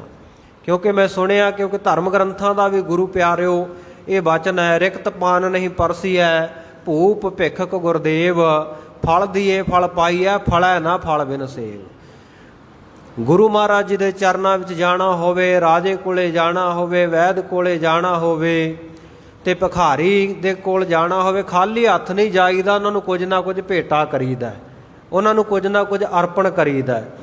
ਸੋ ਸਤਿਗੁਰ ਸੱਚੇ ਪਾਤਸ਼ਾਹ ਜੀ ਨੂੰ ਇਹ ਫਕੀਰ ਕਹਿਣ ਲੱਗਿਆ, ਮਹਾਰਾਜ ਖਾਲੀ ਹੱਥ ਆਉਣਾ ਮੈਂ ਮੁਨਾਸਬ ਨਹੀਂ ਸਮਝਿਆ, ਕਿਉਂਕਿ ਦਸਤ ਜੋ ਖਾਲੀ ਰੂਹ ਸੋ ਸਿਆਹ, ਜਿਹੜੇ ਖਾਲੀ ਹੱਥ ਆ ਜਾਂਦੇ ਆ, ਖਾਲੀ ਹੱਥ ਹੁੰਦਾ ਬੰਦਾ, ਇਹ ਮੰਨੋ ਕਿ ਉਹ ਬੰਦਾ ਜਿਹੜਾ ਉਹ ਮੈਲੀ ਰੂਹ ਵਾਲਾ ਹੈ, ਮੈਲੇ ਮਨ ਵਾਲਾ ਹੈ। ਦਤ ਸੋ ਹਾਂ, ਤੇ ਜਿਹੜੇ ਹੱਥਾਂ ਦੇ ਵਿੱਚ ਕੁਝ ਨਾ ਕੁਝ ਆਮਦ, ਕੁਝ ਨਾ ਕੁਝ ਆਮਦਨ, ਕੁਝ ਨਾ ਕੁਝ ਲੈ ਕੇ ਆਉਂਦਾ ਹੈ ਕੋਈ, ਸੋ ਉਹ ਬੇਪਰਵਾਹ ਹੈ। ਸੋ ਉਹ ਜਿਹੜਾ ਬੇਪਰਵਾਹ, ਭਾਵੇਂ ਕੋਈ ਰੱਬ ਦਾ ਫਕੀਰ ਹੋਵੇ, ਦਸਤ ਸੋ ਆਮਦ ਕਹਿੰਦੇ ਉਹਨੂੰ ਵੀ ਆਪਣੇ ਹੱਥਾਂ ਵਿੱਚ ਗੁਰੂ ਦੀ ਭੇਟਾ ਕਰਨ ਵਾਸਤੇ ਕੁਝ ਨਾ ਕੁਝ ਲੈ ਕੇ ਆਉਣਾ ਚਾਹੀਦਾ ਹੈ। ਆਵਾਜ਼ ਖਾਲੀ ਜਹਾਨ ਵਤੀਰਾ। ਹਾਂ, ਕਹਿੰਦੇ ਜਿਹੜਾ ਬੇਪੀਰ ਹੈ ਉਹਦੀ ਤਾਂ ਜਹਾਨ ਦੇ ਵਿੱਚ ਦਿੱਤੀ ਹੋਈ ਆਵਾਜ਼ ਸਦਾ ਉਹ ਵੀ ਖਾਲੀ ਜਾਂਦੀ ਆ, ਭਾਵ ਉਹਦੀ ਗੱਲ ਨਹੀਂ ਕੋਈ ਸੁਣਦਾ ਜਿਹੜਾ ਬੇਪੀਰ ਆ, ਜਿਹਦਾ ਕੋਈ ਗੁਰੂ ਪੀਰ ਨਹੀਂ ਹੈ। ਤੇ ਇਸੇ ਤਰ੍ਹਾਂ ਦੂਜਾ ਅਰਥ ਕਰਾਂਗੇ, ਆਵਾਜ਼ ਖਾਲੀ ਜਹਾਨ ਬੇਪੀਰ। ਸੋ ਜਿਹੜਾ ਖਾਲੀ ਆਉਂਦਾ ਹੈ ਤੇ ਜਿਹਦੀ ਆਵਾਜ਼ ਖਾਲੀ ਹੈ ਤੇ ਉਹ ਜਹਾਨ ਦੇ ਵਿੱਚ ਉਹ ਬੇਪੀਰਾ ਹੀ ਜਾਂਦਾ ਹੈ, ਉਹਦਾ ਕੋਈ ਗੁਰੂ ਪੀਰ ਬਣਦਾ ਨਹੀਂ। ਜਿਹਦੀ ਆਵਾਜ਼ ਹੀ ਖਾਲੀ ਹੈ, ਜਿਹਦੀ ਕੋਈ ਗੱਲਬਾਤ ਸੁਣਦਾ ਹੀ ਨਹੀਂ, ਕੋਈ ਭੇਟਾ ਜਿਹੜਾ ਲੈ ਕੇ ਆਉਂਦਾ ਹੀ ਨਹੀਂ, ਕਹਿੰਦੇ ਆਵਾਜ਼ ਜੋ ਖਾਲੀ ਜਹਾਨ ਬੇਪੀਰ। ਇਸ ਤਰ੍ਹਾਂ ਕਹਿੰਦੇ ਉਹ ਬੇਪੀਰਾ ਜਿਹੜਾ ਜਹਾਨ ਦੇ ਵਿੱਚੋਂ ਖਾਲੀ ਜਾਂਦਾ, ਜਿਹਦੀ ਕੋਈ ਗੱਲ ਹੀ ਨਹੀਂ ਸੁਣਦਾ, ਜਿਹਦਾ ਕੋਈ ਮਾਨ ਸਨਮਾਨ ਹੀ ਹੈ ਨਹੀਂ ਦੁਨੀਆ ਵਿੱਚ। ਹਾਂ, ਕਹਿੰਦੇ ਉਹ ਬਾਦਨ, ਉਹ ਚਿਹਰਾ, ਉਹ ਮੁਖ, ਉਹ ਸੁੰਨ ਹੈ, ਖਾਲੀ ਹੈ। ਜਿਹੜਾ ਰਾਮ ਨਾਮ ਤੋਂ ਖਾਲੀ ਹੈ ਨਾ ਚਿਹਰਾ, ਬਾਦਨ, ਸੁੰਨ, ਕਾਫਰ ਬੇਵਜ਼ੀਰ। ਕਹਿੰਦੇ ਉਹ ਤਾਂ ਕਾਫਰ ਹੈ, ਰੱਬ ਤੋਂ ਮੁਨਕਰ ਹੈ, ਨਾਸਤਿਕ ਹੈ, ਤੇ ਬੇਵਜ਼ੀਰ, ਉਹ ਬੇਪਨਾਹ ਹੈ, ਉਹਨੂੰ ਸਹਾਰਾ ਨਹੀਂ ਕੋਈ, ਉਹ ਬੇਆਸਰਾ ਹੈ। ਹਾਂ, ਸਤਿਗੁਰੂ ਸੱਚੇ ਪਾਤਸ਼ਾਹ ਜੀ ਉਸ ਵੇਲੇ ਕਹਿਣ ਲੱਗੇ ਰੂਹ ਖਾਲਸੀ ਦੀਦਾ। ਕਹਿੰਦੇ ਜਿਹੜੀ ਰੂਹ ਖਾਲਸ ਹੋ ਗਈ, ਜਾਂ ਖਲਾਸੀ ਪਾਠ ਵੀ ਆਉਂਦਾ ਹੈ, ਪਾਠ ਅੰਤਰ ਭੇਦ ਹੈ ਇੱਥੇ, ਜਿਹੜੀ ਰੂਹ ਸ਼ੁੱਧ ਹੋ ਗਈ ਤੇ ਉਹਦੇ ਤਾਂ ਦਰਸ਼ਨ ਦੀਦਾਰੇ ਕਰਨੇ ਹੀ ਯੋਗ ਹਨ। ਤੇ ਜੇ ਆਪਾਂ ਖਲਾਸੀ ਪਾਠ ਕਰਾਂਗੇ ਫਿਰ ਰੂਹ ਖਲਾਸੀ ਦੀਦਾ ਹੈ। ਸਤਿਗੁਰ ਸੱਚੇ ਪਾਤਸ਼ਾਹ ਕਹਿੰਦੇ ਜਿਹੜੀ ਰੂਹ ਮੁਕਤ ਹੋ ਗਈ, ਭਾਵ ਪਰਮੇਸ਼ਰ ਦੇ ਨਾਲ ਇੱਕਮਿਕ ਹੋ ਗਈ, ਸੰਸਾਰ ਦੇ ਬੰਧਨਾਂ ਤੋਂ ਸੁਤੰਤਰ ਆਜ਼ਾਦ ਹੋ ਗਈ, ਸਤਿਗੁਰ ਸੱਚੇ ਪਾਤਸ਼ਾਹ ਕਹਿੰਦੇ ਉਹਦੇ ਦੀਦੇ ਕਰਨੇ, ਉਹਦੇ ਦਰਸ਼ਨ ਕਰਨੇ, ਦੀਦਾਰ ਕਰਨੇ ਹੀ ਯੋਗ ਹਨ। ਜਿਹੜੇ ਸਾਈਂ ਦੇ ਮੁਰੀਦ ਬਣ ਜਾਂਦੇ ਆ, ਰੱਬ ਦੇ ਪਿਆਰੇ ਬਣ ਜਾਂਦੇ ਆ, ਉਹ ਬਾਜੀ ਤੋਂ ਬਗੈਰ ਹੁੰਦੇ ਆ। ਕਿਉਂਕਿ ਬਾਜੀ ਇਹ ਖੇਡ, ਇਹ ਤਾਂ ਦੁਨੀਆ ਦੇ ਲੋਕਾਂ ਦੀ ਆ ਨਾ, ਲੈਣ ਦੇਣ ਕਰਨਾ, ਕੋਈ ਕਿਸੇ ਨੇ ਕੁਝ ਦੇ ਦਿੱਤਾ, ਕਿਸੇ ਨੇ ਕੁਝ ਲੈ ਲਿਆ। ਦੁਨੀਆ ਵਿੱਚ ਜਿਹੜਾ ਤਮਾਸ਼ਾ ਹੁੰਦਾ ਹੈ, ਕਹਿੰਦੇ ਇਹ ਤਾਂ ਦੁਨੀਆ ਦੇ ਲੋਕਾਂ ਤੱਕ ਸੀਮਤ ਗੱਲਬਾਤ ਹੈ। ਜਿਹੜੇ ਰੱਬ ਦੇ ਪਿਆਰੇ ਹੈ, ਸਾਈਂ ਦੇ ਪਿਆਰੇ ਹੈ, ਮਾਲਕ ਦੇ, ਉਹ ਪਰਮੇਸ਼ਰ ਖੁਦਾਵੰਦ ਕਰੀਮ ਦੇ, ਕਹਿੰਦੇ ਉਹਨਾਂ ਵਾਸਤੇ ਇਹ ਬਾਜੀ ਵਾਲੀ ਗੱਲ ਨਹੀਂ, ਉਹ ਤਾਂ ਬਾਜੀ ਤੋਂ ਪਾਰ ਚਲੇ ਜਾਂਦੇ ਹੈ। ਕਿਉਂਕਿ ਦੁਨੀਆ ਵਿੱਚ ਲੋਕ ਹੈ ਵੀ ਚੇਲੇ ਉਹਨਾਂ ਨੂੰ ਜਾ ਕੇ ਕੁਝ ਨਾ ਕੁਝ ਦਿੰਦੇ ਆ, ਤੇ ਉਹ ਗੁਰੂ ਉਹਨਾਂ ਨੂੰ ਸਰੋਪਾ ਦੇ ਦਿੰਦੇ ਆ। ਲੈਣ ਦੇਣੀ ਹੈ ਨਾ ਦੁਨੀਆ ਦੇ ਵਿੱਚ, ਆਪਾਂ ਕਿਸੇ ਨੂੰ ਕੁਝ ਦਿੰਨੇ ਆ ਤੇ ਗਾਂਹ ਤੋਂ ਆਪਾਂ ਨੂੰ ਆਸ ਹੁੰਦੀ ਉਹ ਕੁਝ ਦੇਊਗਾ। ਪਰ ਰੱਬ ਦੇ ਪਿਆਰੇ ਜਿਹੜੇ ਹੈ, ਸਤਿਗੁਰ ਸੱਚੇ ਪਾਤਸ਼ਾਹ ਜੀ ਕਹਿੰਦੇ ਬਾਜੀ ਬਗੈਰ ਸਾਈਂ ਮੁਰੀਦਾ ਹੈ। ਰੱਬ ਦੇ ਪਿਆਰੇ ਇਹ ਬਾਜੀ ਤੋਂ ਪਾਰ ਹਨ, ਇਹ ਖੇਡ ਤੋਂ ਪਾਸੇ ਹਨ। ਹਾਂ, ਖੁਦਾ ਦਾ ਜਿਹੜਾ ਬੰਦਾ ਹੈ, ਰੱਬ ਦਾ ਜਿਹੜਾ ਪਿਆਰਾ ਹੈ, ਉਹ ਬਗੈਰ ਹਵਾਏ, ਉਹ ਤਾਂ ਹਰ ਪ੍ਰਕਾਰ ਦੀ ਤ੍ਰਿਸ਼ਨਾ, ਲੋਭ ਇਤਿਆਦਿਕ ਤੋਂ ਬਗੈਰ ਹੈ। ਹਾਂ, ਜਿਹੜੇ ਨੇਤਰਾਂ ਨੇ ਖੁਦਾ ਨੂੰ ਤੱਕ ਲਿਆ, ਖੁਦਾਏ ਚਸ਼ਮ ਸੋ ਬੇਪਰਵਾਹੇ, ਜਿਨ੍ਹਾਂ ਨੇ ਦੀਦਾਰ ਕਰ ਲਿਓ ਖੁਦਾ ਦੇ, ਰੱਬ ਦੇ ਪਿਆਰੇ ਦੇ, ਉਹ ਤਾਂ ਬੇਪਰਵਾਹ ਹੁੰਦੇ ਹਨ, ਕੋਈ ਪਰਵਾਹ ਨਹੀਂ ਕਰਦੇ।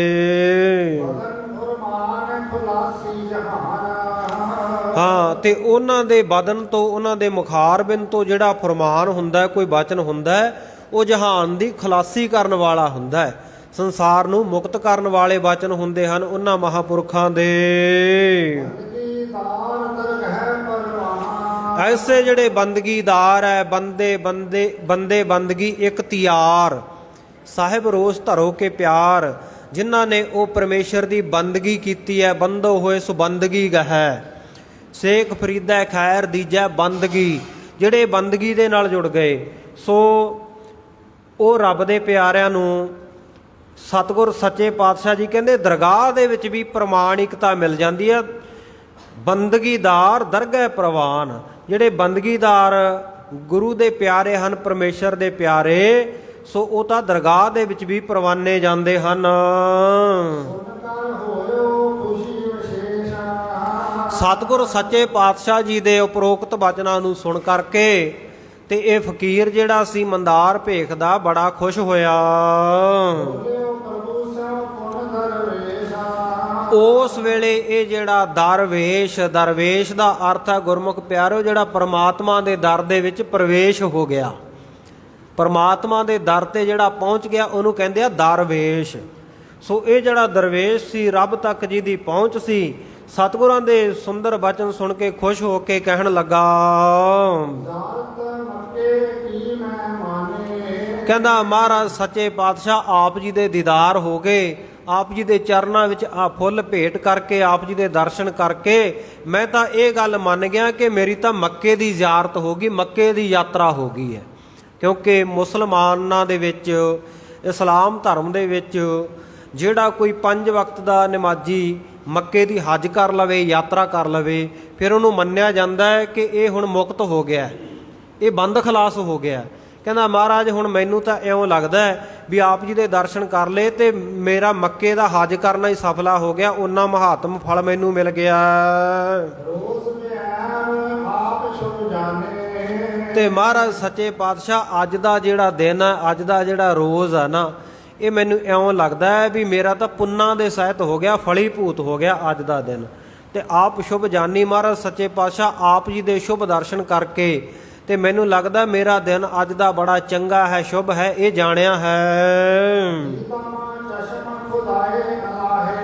ਮਹਾਰਾਜ ਆਪ ਜੀ ਦੇ ਜਿਹੜੇ ਮੈਂ ਦਰਸ਼ਨ ਕਰ ਲਏ ਹਨ ਨੇਤਰਾਂ ਦੇ ਨਾਲ, ਦੀਦਿਆਂ ਦੇ ਨਾਲ, ਮਹਾਰਾਜ ਸੱਚੇ ਪਾਤਸ਼ਾਹ ਮੈਨੂੰ ਇਉਂ ਲੱਗ ਰਿਹਾ ਕਿ ਮੈਨੂੰ ਅੱਲਾ ਤਾਲਾ ਖੁਦਾ ਦੇ ਦਰਸ਼ਨ ਹੋ ਗਏ ਹਨ। ਹਾਂ ਮਹਾਰਾਜ ਬੜੇ ਖੂਬ ਆ ਆਪ ਜੀ ਦੇ ਦਰਸ਼ਨ, ਆਪ ਜੀ ਬੜੇ ਬੇਪਰਵਾਹ ਹੋ ਤੇ ਆਪ ਜੀ ਦੇ ਦਰਸ਼ਨ ਦਿਦਾਰੇ ਉਹ ਵੀ ਬੜੇ ਖੂਬ ਹੈ, ਬਹੁਤ ਚੰਗੇ ਆ, ਬਹੁਤ ਭਲੇ ਹਨ।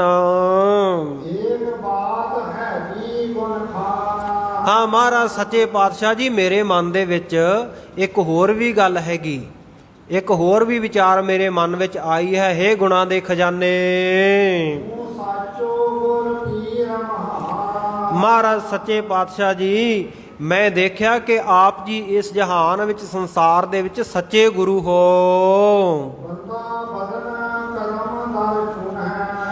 ਹਾਂ ਮਹਾਰਾਜ ਸੱਚੇ ਪਾਤਸ਼ਾਹ ਜੀ ਆਪ ਜੀ ਦਾ ਜਿਹੜਾ ਇਹ ਬੰਦਾ ਹੈ, ਆਪ ਜੀ ਨੂੰ ਬੰਧਨ ਕਰਕੇ ਆਪ ਜੀ ਦੇ ਚਰਨਾਂ ਦੇ ਉੱਤੇ ਦਰ ਚੁੰਨ ਹੈ, ਜਿਹੜੀ ਦਰਾਂ ਦੀ ਧੂੜੀ ਹੈ, ਆਪ ਜੀ ਦੇ ਚਰਨਾਂ ਦੀ ਧੂੜੀ, ਆਪ ਜੀ ਦੇ ਕਦਮਾਂ ਦੀ ਧੂੜੀ, ਉਹਨੂੰ ਮੈਂ ਆਪਣੇ ਮੁਖਾਰਬਿੰਦ ਵਿੱਚ ਪਾਉਣਾ ਚਾਹੁੰਦਾ ਹਾਂ। ਹੇ ਖੁਦਾ ਦੇ ਸਰੂਪ ਕਲਗੀਧਰ ਦਸ਼ਮੇਸ਼ ਪਿਤਾ ਸ੍ਰੀ ਗੁਰੂ ਗੋਬਿੰਦ ਸਿੰਘ ਸਾਹਿਬ ਮਹਾਰਾਜ, ਆਪ ਜੀ ਤਾਂ ਬਹੁ ਗੁਣਾਂ ਦੇ ਮਾਲਕ ਹੋ ਤੇ ਸ਼ਾਮ ਤਰੱਖ ਪ੍ਰਤੱਖ ਰੂਪ ਵਿੱਚ ਖੁਦਾ ਹੀ ਇਸ ਦੁਨੀਆ ਦੇ ਉੱਤੇ ਵਿਚਰ ਰਹੇ ਹੋ, ਵਰਤ ਰਹੇ ਹੋ। ਮਹਾਰਾਜ ਸੱਚੇ ਪਾਤਸ਼ਾਹ ਜੀ ਇੱਕ ਦਿਨ ਮੈਂ ਦਰਿਆ ਦੇ ਕੋਲ ਗਿਆ ਸਾਂ। ਹਾਂ ਤੇ ਉੱਥੇ ਮੈਂ ਆਪਣੀ ਦੇਹੀ ਦੀ ਖੈਰ ਵਾਸਤੇ, ਸਰੀਰ ਦੀ ਖੈਰ ਵਾਸਤੇ, ਭਾਵ ਸਰੀਰਕ ਤੰਦਰੁਸਤੀ ਵਾਸਤੇ, ਸਰੀਰ ਨੂੰ ਸਾਫ਼ ਕਰਨ ਵਾਸਤੇ ਉਹਦੇ ਵਿੱਚ ਆਪਣਾ ਪਾਓ, ਆਪਣਾ ਚਰਨ ਪਾਏ, ਪੈਰ ਪਾਏ ਦਰਿਆ ਦੇ ਵਿੱਚ, ਭਾਵ ਇਸ਼ਨਾਨ ਕਰਨ ਲਈ ਵੜਿਆ। ਤੇ ਮਹਾਰਾਜ ਸੱਚੇ ਪਾਤਸ਼ਾਹ ਮੈਂ ਉਸ ਦਰਿਆ ਦੇ ਜਲ ਦੇ ਵਿੱਚ ਗੁਸਲ ਕਰਨ ਦੇ ਲਈ, ਭਾਵ ਇਸ਼ਨਾਨ ਕਰਨ ਦੇ ਲਈ ਡੁਬਕੀ ਜਿਸ ਵੇਲੇ ਲਾਈ, ਉਸ ਵੇਲੇ ਮਹਾਰਾਜ ਸੱਚੇ ਪਾਤਸ਼ਾਹ ਮੈਨੂੰ ਜਲ ਦੇ ਵਿੱਚ ਇੱਕ ਪੁਰਖ ਦਿਖਾਈ ਦਿੱਤਾ। ਇੱਕ ਬੰਦੇ ਦੇ ਮੈਨੂੰ ਉਸ ਜਲ ਦੇ ਵਿੱਚ ਦਰਸ਼ਨ ਹੋਏ, ਮੈਨੂੰ ਇੱਕ ਬੰਦਾ ਦਿਖਾਈ ਦਿੱਤਾ ਉਸ ਜਲ ਦੇ ਵਿੱਚ, ਜਿਹੜਾ ਕਿ ਮਹਾਰਾਜ ਸੱਚੇ ਪਾਤਸ਼ਾਹ ਵਰੁਣ ਦੇਵਤਾ ਸੀ। ਸੋ ਉਹ ਪੁਰਖ ਮੈਨੂੰ ਦਿਖਾਈ ਦਿੱਤਾ, ਦਿਖਾਲੀ ਦਿੱਤੀ ਉਸਨੇ। ਤੇ ਮਹਾਰਾਜ ਸੱਚੇ ਪਾਤਸ਼ਾਹ ਜਲ ਦੇ ਵਿੱਚ ਨਾ ਉਹ ਮੈਨੂੰ ਬਹੁਤ ਦੂਰ ਲੈ ਕੇ ਚਲਿਆ ਗਿਆ। ਤੇ ਮਹਾਰਾਜ ਮੈਨੂੰ ਨਾ ਇਹ ਭੁਲੇਖਾ ਜਿਹਾ ਲੱਗਿਆ ਜਿਵੇਂ ਮੈਂ ਕੋਈ ਸੁਪਨਾ ਦੇਖ ਰਿਹਾ ਹੁੰਦਾ ਹਾਂ। ਤੇ ਮਹਾਰਾਜ ਜਿੱਥੇ ਉਹ ਪੁਰਖ ਮੈਨੂੰ ਬਹੁਤ ਦੂਰ ਲੈ ਗਿਆ ਨਾ, ਉੱਥੇ ਪਹੁੰਚ ਕੇ ਮੈਂ ਇੱਕ ਦਾਰਾ ਨਾਮ ਇਸਤਰੀ ਦਾ ਹੈ, ਉੱਥੇ ਮੈਂ ਇੱਕ ਔਰਤ ਦੇਖੀ। ਮਹਾਰਾਜ ਜਿਹਦੇ ਤਨ ਦੇ ਵਿੱਚ, ਜਿਹਦੇ ਸਰੀਰ ਦੇ ਵਿੱਚ ਹਜ਼ਾਰਾਂ ਹੀ ਜੀਵ ਜੰਤੂ ਸਨ, ਮੱਛੀਆਂ ਆਦਿਕ, ਉਹਦੇ ਸਰੀਰ ਦੇ ਵਿੱਚ ਤੁਰਦੇ ਫਿਰੇ ਮੈਨੂੰ ਦਿਖਾਈ ਦਿੱਤੇ। ਤੇ ਮਹਾਰਾਜ ਉਹ ਔਰਤ ਮੈਨੂੰ ਇੱਕ ਮੰਦਿਰ ਦੇ ਵਿੱਚ, ਇੱਕ ਕਮਰੇ ਵਿੱਚ, ਮਹੱਲ ਵਿੱਚ ਲੈ ਗਈ ਮਾਨ ਸਨਮਾਨ ਕਰਤ ਹੋ ਭਏ। ਤੇ ਮਹਾਰਾਜ ਉਹਨੂੰ ਉੱਥੇ ਮੇਰਾ ਬੜਾ ਮਾਨ ਸਨਮਾਨ ਕੀਤਾ, ਬੜਾ ਆਦਰ ਸਤਿਕਾਰ ਦਿੱਤਾ ਮੈਨੂੰ। ਪੂਜਾ ਕਾਰੇ ਕੋਰ ਮੁਝ ਦੀਨਾ। ਮੈਨੂੰ ਉਹਨੇ ਨਮਸਕਾਰ ਵੀ ਕੀਤੀ ਤੇ ਮੈਨੂੰ ਕੁਝ ਭੇਟਾ ਵੀ ਉਸਨੇ ਦਿੱਤੀ। ਉਹਨੇ ਪੁਰਖ ਦੇ ਲੋਕਨ ਕੀਨਾ। ਉਸ ਤੋਂ ਬਾਅਦ ਮਹਾਰਾਜ ਸੱਚੇ ਪਾਤਸ਼ਾਹ ਮੈਂ ਇੱਕ ਹੋਰ ਮਨੁੱਖ ਦੇਖਿਆ।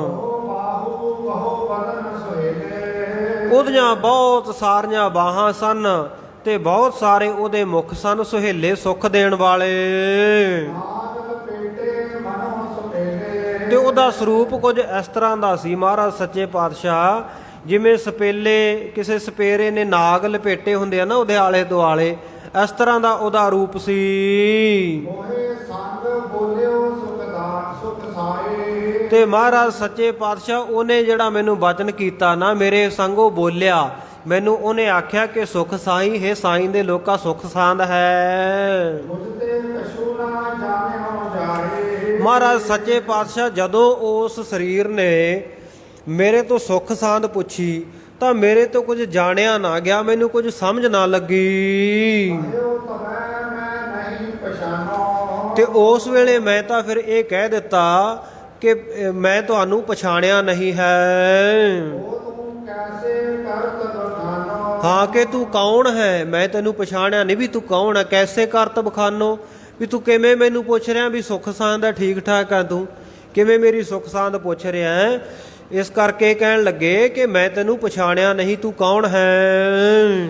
ਕਰ ਕਹਿਓ ਸੰਦੇਸ਼ਾ ਰੂਰਾ। ਇਸ ਪ੍ਰਕਾਰ ਜਦੋਂ ਉਹਨੇ ਸੁਣਿਆ ਤੇ ਇਹ ਜਿਹੜਾ ਮੇਰਾ ਸੰਦੇਸ਼ਾ ਸੀ, ਸੋ ਮੈਨੂੰ ਉਸਨੇ ਇੱਕ ਸੁਨੇਹਾ ਦਿੱਤਾ, ਸੰਦੇਸ਼ਾ ਰੂਰਾ। ਇੱਕ ਉਹਨੇ ਮੈਨੂੰ ਸੁੰਦਰ ਸੰਦੇਸ਼, ਇੱਕ ਸੁਨੇਹਾ ਆਖ ਕੇ ਸੁਣਾਇਆ।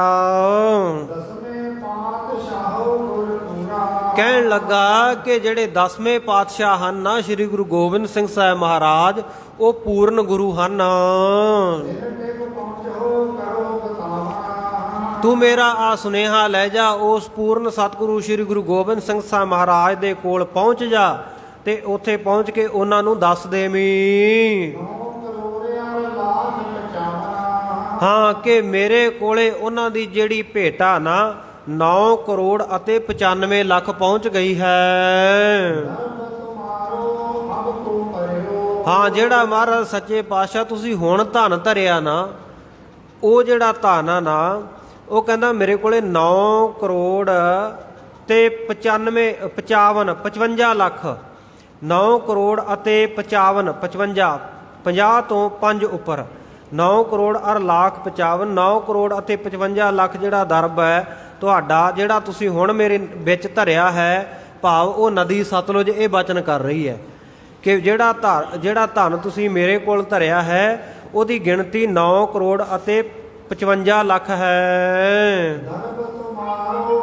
ਅਬ ਕੋ ਕਰਿਓ। ਹਾਂ, ਜਿਹੜਾ ਤੁਸੀਂ ਹੁਣ ਦਰਬ ਰੱਖਿਆ, ਹੁਣ ਧਨ ਰੱਖਿਆ ਹੈ, ਸੋ ਉਹਦੀ ਇਹ ਗਿਣਤੀ ਹੈ। ਮੋਹੇ ਭਾਰ ਜਾ ਕੇ ਟਿਕ ਕਰਿਓ। ਤੇ ਉਹ ਪੁਰਸ਼ ਕਹਿਣ ਲੱਗਾ ਕਿ ਮੇਰੀ ਇਸਤਰੀ ਦੇ ਕੋਲ, ਭਾਵ ਨਦੀ ਦੇ ਵਿੱਚ, ਉਹ ਸਾਰਾ ਸਤਲੁਜ ਦੇ ਵਿੱਚ ਧਨ ਪਿਆ ਹੈ। 10 ਕਰੋੜ ਅਰ 70 ਲੱਖ। ਇਸੇ ਤਰ੍ਹਾਂ 10 ਕਰੋੜ ਅਤੇ 70 ਲੱਖ। ਦੁਖੀ ਭਾਰ ਜਾ ਕੇ ਟਿਕ ਰਾਖਾ। ਮੇਰੀ ਦੂਜੀ ਭਾਰਜਾ, ਦੂਜੀ ਘਰ ਵਾਲੀ, ਦੂਜੀ ਇਸਤਰੀ, ਜਾਂ ਜਿਹੜੀ ਦੂਜੀ ਨਦੀ ਹੈ, ਭਾਵ ਗੋਦਾਵਰੀ ਨਦੀ ਹੈ, ਉਹਦੇ ਵਿੱਚ ਰੱਖਿਆ ਹੋਇਆ ਹੈ। ਦੇ ਕੋ ਧਰਿਓ ਤੁਮਾਰੋ। ਤੇ ਮਹਾਰਾਜ ਸੱਚੇ ਪਾਤਸ਼ਾਹ ਜੀ, ਜਿਹੜਾ ਇਹ 10 ਕਰੋੜ ਤੇ 70 ਲੱਖ ਆ ਨਾ, ਇਹ ਪਹਿਲਾਂ ਦਾ ਧਰਿਆ ਹੋਇਆ ਜਦੋਂ ਤੁਹਾਡੀ ਪ੍ਰਥਮ ਦੇਹ ਹੀ ਸੀ, ਪਹਿਲਾ ਸਰੀਰ ਸੀ, ਭਾਵ ਤੁਸੀਂ ਦੁਸ਼ਟ ਦਮਨ ਦੇ ਸਰੂਪ ਵਿੱਚ ਸੋ, ਉਸ ਵੇਲੇ ਦਾ 10 ਕਰੋੜ ਤੇ 70 ਲੱਖ ਗੋਦਾਵਰੀ ਵਿੱਚ ਰੱਖਿਆ ਹੋਇਆ ਹੈ। ਕਰ ਤਿਸ ਕੀ ਬਾਤ ਉਚਾਰੋ। ਹਾਂ, ਤੇ ਮਹਾਰਾਜ ਸੱਚੇ ਪਾਤਸ਼ਾਹ ਜੀ, ਜਿਹੜੀ ਉਹਦੀ ਗੱਲ ਸੀ ਤੇ ਉਸ ਧਨ ਦਾ ਮੈਂ ਤੁਹਾਨੂੰ ਦੱਸਣ ਲੱਗਿਆ ਕਿ ਉਹਨੇ ਪੁੱਛਿਆ ਵੀ ਉਸ ਧਨ ਦਾ ਕੀ ਕੀਤਾ ਜਾਵੇ, ਕਿਸ ਤਰ੍ਹਾਂ ਉਹਦੀ ਵਰਤੋਂ ਕਰਨੀ ਹੈ, ਇਹ ਆਪ ਜੀ ਦੱਸ ਦੇਵੋ।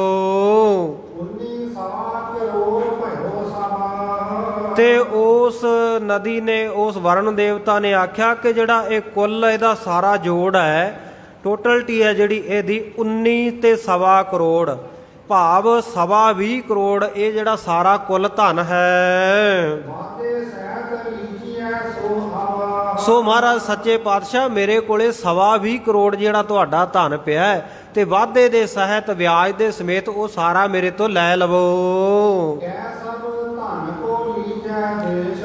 ਜਾਂ ਮਹਾਰਾਜ ਸੱਚੇ ਪਾਤਸ਼ਾਹ ਇਸ ਧਨ ਦਾ ਸਾਰਾ ਦੇਸ਼ ਲੈ ਲਓ, ਇਹ ਸਾਰਾ ਤੁਸੀਂ ਜਿਹੜੀ ਧਰਤੀ ਹੈ ਉਹ ਲੈ ਲਵੋ ਮੁੱਲ। ਜੋ ਤੁਸੀਂ ਜੈ ਲਿਓ ਅਸ਼ੇਸ਼। ਮਹਾਰਾਜ ਸੱਚੇ ਪਾਤਸ਼ਾਹ ਜਦੋਂ ਤੁਸੀਂ ਚਾਹੋਗੇ ਉਸੇ ਵੇਲੇ ਤੁਸੀਂ ਇਹ ਸਾਰਾ ਲੈ ਲਿਓ। ਏਕਦਾਰ ਮੈਂ ਰਾਵਰ ਇਹੋ। ਮਹਾਰਾਜ ਮੈਂ ਆਪ ਜੀ ਦਾ ਦੇਣਦਾਰ ਹਾਂ, ਕਰਜ਼ਦਾਰ ਹਾਂ। ਜੈ ਜਬ ਚਾਹੋ ਤੈ ਤਬ ਲਿਹੋ। ਮਹਾਰਾਜ ਸੱਚੇ ਪਾਤਸ਼ਾਹ ਜੀ ਤੁਸੀਂ ਜਦੋਂ ਚਾਹੋ ਤੇ ਜਿੱਥੇ ਚਾਹੋ ਇਹ ਵਾਪਸ ਲੈ ਸਕਦੇ ਹੋ।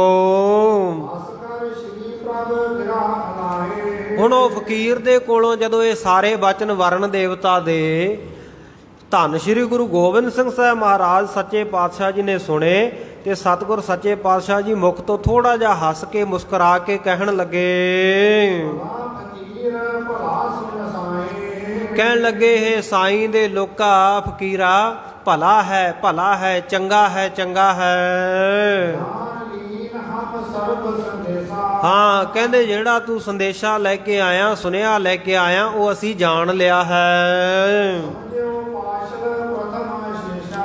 ਹਾਂ ਤੇ ਪਿਛਲਾ ਤੇ ਹੁਣ ਦਾ ਧਨ ਜਿੰਨਾ ਉਹ ਹਿਸਾਬ ਕਿਤਾਬ ਹੈ ਕਹਿੰਦੇ ਉਹ ਸਾਰਾ ਹੀ ਅਸੀਂ ਚੰਗੀ ਤਰ੍ਹਾਂ ਸਮਝ ਗਏ ਹਾਂ ਸੁਨੇਹੇ ਨੂੰ। ਸੁਨ ਫਕੀਰ ਹੋਏ ਦੀਨ ਬਖਾਨਾ। ਉਸ ਵੇਲੇ ਬੜਾ ਦੀਨ ਜਾ ਹੋ ਕੇ ਅਧੀਰ ਜਾ ਹੋ ਕੇ ਨਿਮਰਤਾ ਵਿੱਚ ਆ ਕੇ ਫਕੀਰ ਕਹਿਣ ਲੱਗਾ, ਜ਼ਾਹਰ ਕਹੋ ਜਦਾ ਹਮ ਜਾਣਾ। ਮਹਾਰਾਜ ਸੱਚੇ ਪਾਤਸ਼ਾਹ ਜ਼ਾਹਰ ਤੌਰ ਤੇ ਦੱਸੋ, ਪ੍ਰਤੱਖ ਕਰਕੇ ਦੱਸੋ ਤਾਂ ਕਿ ਮੈਂ ਵੀ ਜਾਣ ਜਾਵਾਂ।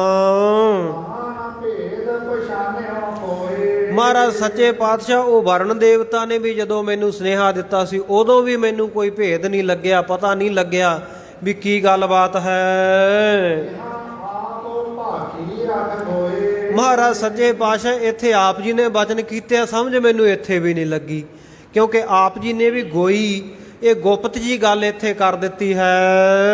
ਤਹਾਂ ਖਾਬ ਸਭ ਕਛੂ ਨ ਜਾਣਾ। ਮਹਾਰਾਜ ਸੱਚੇ ਪਾਤਸ਼ਾਹ ਉੱਥੇ ਵੀ ਮੈਨੂੰ ਇਹ ਖੁਆਬ ਵਾਂਗੂ ਲੱਗਿਆ, ਸੁਪਨੇ ਵਾਂਗੂ ਲੱਗਿਆ, ਕੁਝ ਜਾਣ ਨਹੀਂ ਸਕਿਆ। ਕੁਛ ਮੇਰੋ ਬਸ ਚਲਿਓ ਨਾ ਸਿਆਣਾ। ਮਹਾਰਾਜ ਸੱਚੇ ਪਾਤਸ਼ਾਹ ਮੇਰਾ ਕੋਈ ਵਸ ਨਹੀਂ ਚੱਲਿਆ, ਮੇਰੀ ਸਿਆਣਪ ਉੱਥੇ ਕਿਸੇ ਕੰਮ ਨਹੀਂ ਆਈ, ਮੈਨੂੰ ਕੁਝ ਸਮਝ ਨਹੀਂ ਆਇਆ। ਤੁਮੇ ਅਬ ਕਰਨਾ ਕਰ ਸਮਝਾਓ। ਹਾਂ ਦੂਸਰਾ ਅਰਥ ਇਹ ਪਹਿਲੀ ਪੰਕਤੀ ਦਾ ਇਉਂ ਵੀ ਕਰ ਸਕਦੇ ਆ ਕਿ ਕੁਛ ਮੇਰੋ ਵਸ ਚੱਲਿਓ ਨਾ ਸਿਆਣਾ। ਮਹਾਰਾਜ ਨਾ ਤਾਂ ਮੇਰਾ ਉੱਥੇ ਕੋਈ ਵਸ ਚੱਲਿਆ ਸਮਝ ਆਈ ਆ, ਨਾ ਹੀ ਮੈਂ ਸਿਆਣਿਆ ਉੱਥੇ ਕੁਝ, ਨਾ ਹੀ ਮੈਨੂੰ ਕੁਝ ਪਤਾ ਲੱਗਿਆ ਪਛਾਣ ਹੋਈ ਹੈ। ਫਿਰ ਸਤਿਗੁਰੂ ਜੀ ਸੱਚੇ ਪਾਤਸ਼ਾਹ ਦਾ ਇਤਿਹਾਸ ਲਿਖਦੇ ਹੋਏ ਤੇ ਇਹ ਭਾਈ ਸੰਤੋਖ ਸਿੰਘ ਜੀ ਨੇ ਜੋ ਫਕੀਰ ਦੇ ਮੂੰਹੋਂ ਕਹਾਇਆ ਕਿ ਤੁਮ ਅਬ ਕਰਨਾ ਕਰ ਸਮਝਾਵੋ। ਮਹਾਰਾਜ ਸੱਚੇ ਪਾਤਸ਼ਾਹ ਹੁਣ ਆਪ ਜੀ ਕਿਰਪਾ ਕਰਕੇ ਦਇਆ ਕਰਕੇ ਮੈਨੂੰ ਸਮਝਾ ਦਿਓ ਇਹ ਗੱਲ। ਕਹਾਂ ਬਾਤ ਇਹ ਸਗਲ ਬਤਾਵੋ। ਮਹਾਰਾਜ ਸੱਚੇ ਪਾਤਸ਼ਾਹ ਇਹ ਸਾਰੀ ਕੀ ਗੱਲਬਾਤ ਹੈ, ਸਾਰੀ ਮੈਨੂੰ ਖੋਲ ਕੇ ਦੱਸ ਦਿਓ।